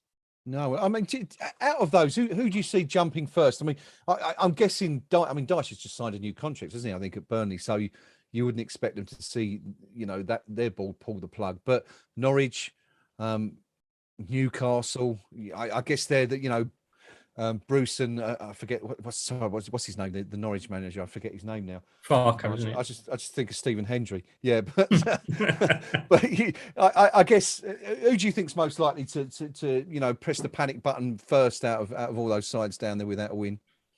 And the most natural assumption is going to be Steve Bruce to go first, isn't it? Yeah, I think so. I think so. Yeah, it's Norwich. Daniel Farke has done a marvellous job getting them up both times. Yeah, they've never set up to kind of make that big jump to cement themselves into the Premier League. It seems that they're happy to yo-yo, pick up the parachute payments and build slowly. So he's on it for the long term. Bruce is a dead man walking. Yeah. He's hated by the fans. Yep. I don't think the players are too enamored with him at times as well.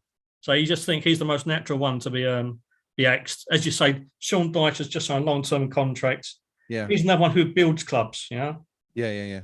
I mean, the thing about Bruce is he doesn't exactly, instill confidence, does he? The interviews, they're all so dour. And I mean, I follow a True Faith, one of their fan accounts on Twitter, who we did the preview with for the Newcastle game, and it's the vitriol that you see coming from that account, and it's I understand that West Ham have had issues with their owners and probably for many years, and none really as difficult that in terms of the split and the differences between the two parties. But Newcastle thing's a whole other thing entirely. I mean, they hate the manager, they hate the board, and it's horrendous. Kind of reminds me of us a couple of years ago, with Pellegrini, but it's not a healthy situation at all. But anyway, we've done Leeds, we've done the other teams. Let's have a look at the KUMB.com forum here, where I expect the fans posting on there are just a little bit happier than the Elland Road mob. Yeah, just a tad, just a smidgen happier than those from up north. Cross Hammers has put... Well, most of them anyway, not all of them. Oh, yeah. Sorry. Diogenes has wrote, absolute cracking game. Hats off to Leeds who contributed to the entertainment. And although I thought we deserved the win, in some ways they didn't deserve to lose. Bowen and Benrahma were joint man of the match for me today, plus their keeper. Southminster Hammers put a brilliant comeback win by the mighty Hammers, and deservedly so in my opinion. We gradually played our way back into the game. Moyes rightly not panicking with the substitutions, and he deserves all the credit he gets for how he's transformed his club. My man of the match was Bowen, thought he was brilliant, and has been for most of the games we've played so far. 61 Dixie. That result is what top teams get. Not at the best, but keep on go away from home and picking up the points. It's the difference between the top 6 and mid-table mediocrity. Turtle Charity Racer, which is a great username, if slightly enigmatic. Awesome. He just put, what a cracking game to watch, which, again, we've delivered entertainment in spades this season already.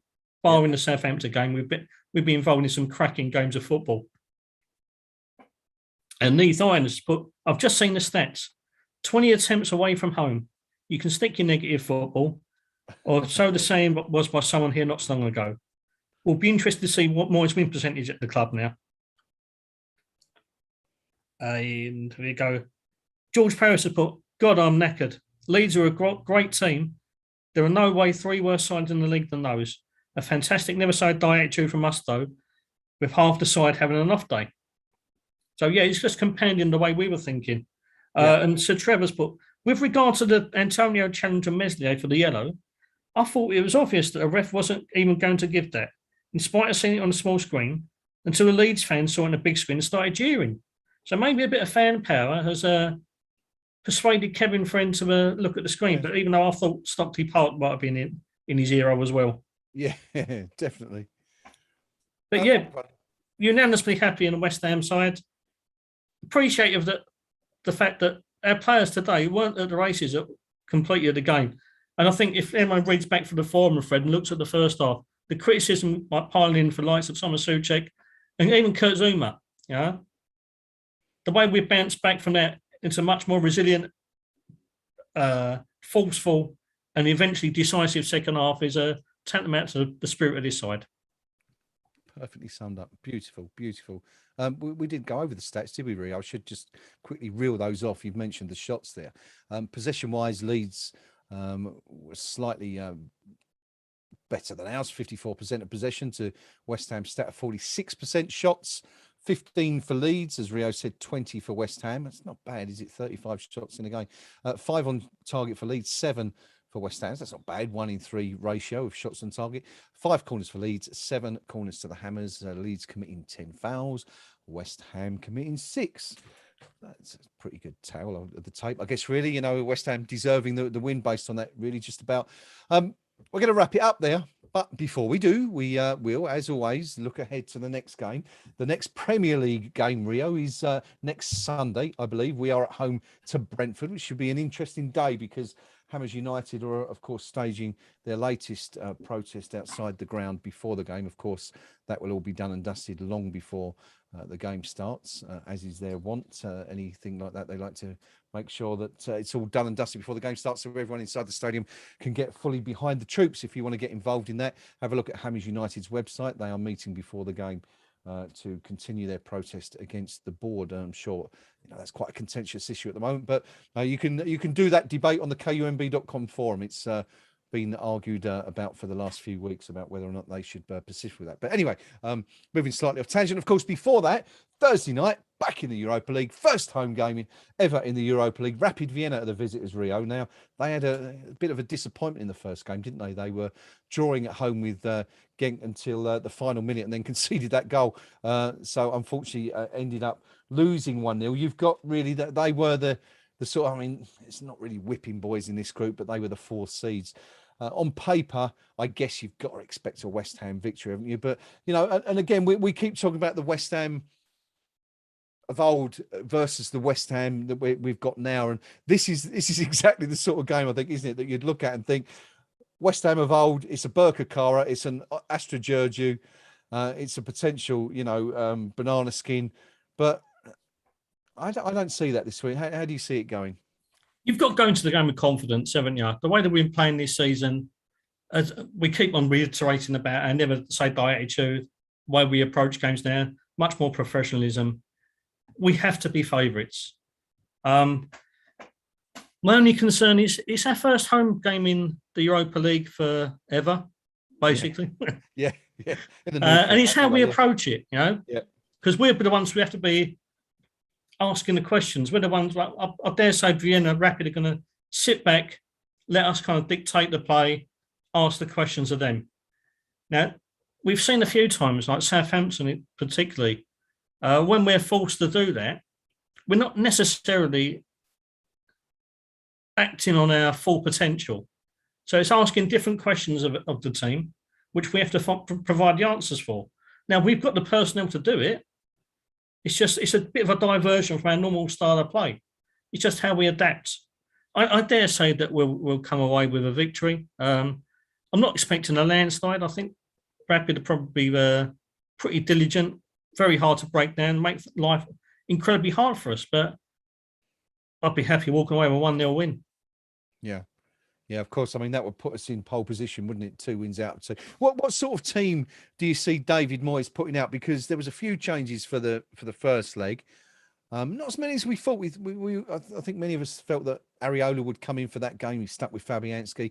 Of course, I guess David Moyes had the added bonus, didn't he, for the Zagreb game of having Michail Antonio available because he couldn't play the following weekend because of the red card. But that's not the case. Of course, we've got Brentford 3 days later, which is going to be a tough test. You know, they're playing some decent football this year. So, yeah, what sort of team do you think we're going to see, and who do you think will be playing up front? I mean, Bowen played there last week, but, you know, you're talking about Souček and Soufal being knackered. I mean, he's played a lot of football lately as well, hasn't he? Yeah, very much so. I'm more inclined. I think there'll be about 5 or 6 changes from today from the starting lineup. Right. It wouldn't surprise me to see Vlasic start up front and us utilise the space in and around him, getting midfielders running from deep and attacking that in that respect. Yeah. I think there'll be changes at the back. I think Aaron Cresswell was due a bit of a rest. I know he didn't play in midweek against Manchester United, but he's the wrong side of 30 now. So I think he might get a break. I wouldn't surprise me to see Arthur Masuaku come into the team. Yeah, good shout. I think there might be a change, a keeper again.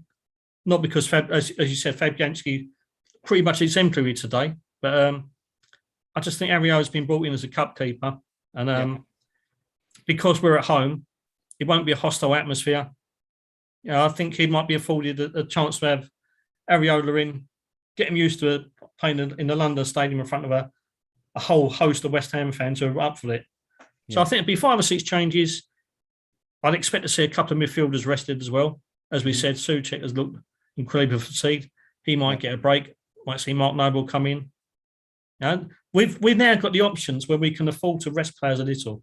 Yeah. And I'd say Rapid are the lowest seeded team in our group. I think they're going to sit back and defend. And I just think we can afford to kind of chop and change it a little bit. And if it isn't working, have some of our first team players on the bench who come on, try and alter dynamics if needed. Okay. I mean, it's interesting to know. I'm just checking the schedule.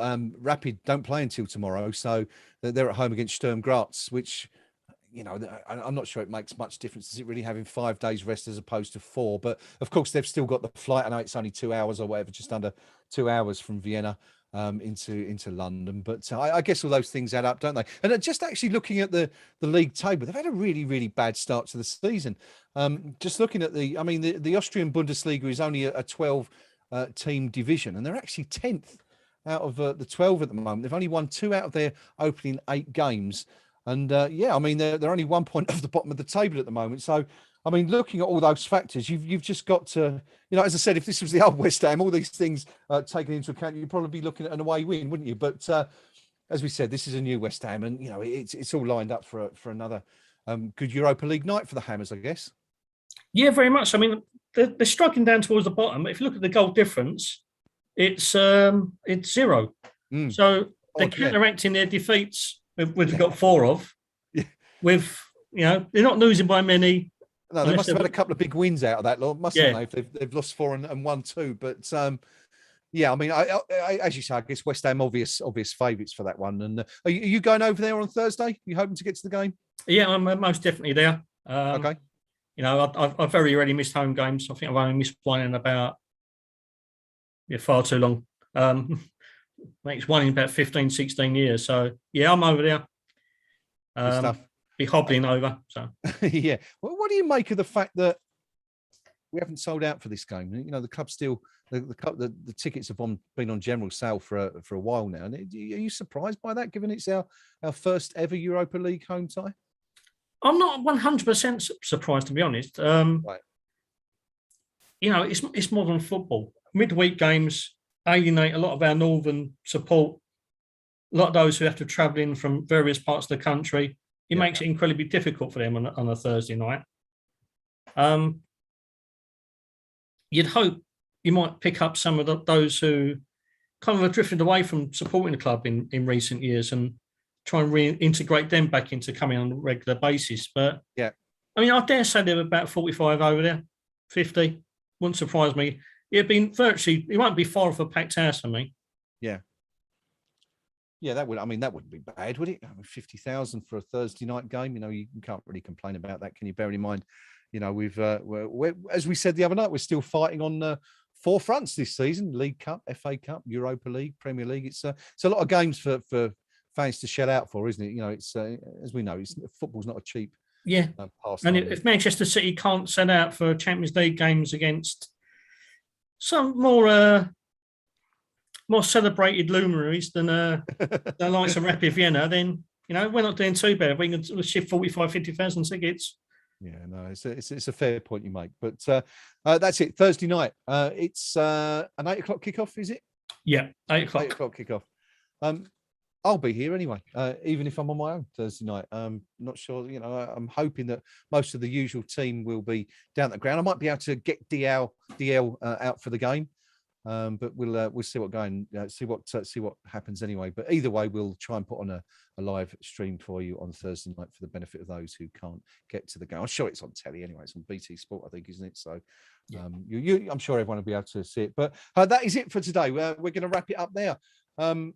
Rio, thank you for your company. An absolute pleasure as always to sit through the game with you, and I hope you have a wonderful night over there on Thursday. Hope we can maybe get you live from the ground and a little bit more audible than last time, because we couldn't really hear you, could we, last time? It was a bit difficult for some reason. My hardware has failed me massively this season. It's been an absolute shocker to make.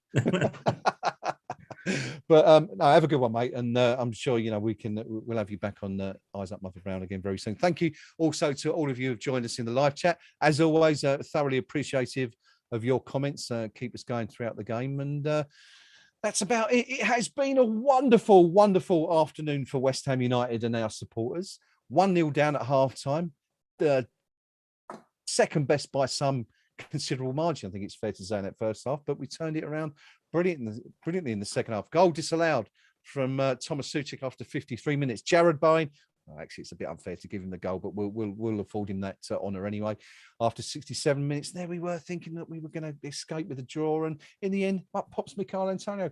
Had a below par game for his high standards of late, really, but he was the man that did it in the end. 90th minute, Michail Antonio, great pass from Declan Rice, getting up to score the winner and send those away fans into raptures. And as Rio said earlier, what a week it's been if you're an away season ticket holder or a follower of West Ham on the road. Wins at Old Trafford and Ellen Road doesn't come much better than that. Let's be honest. Until next time, come on, you.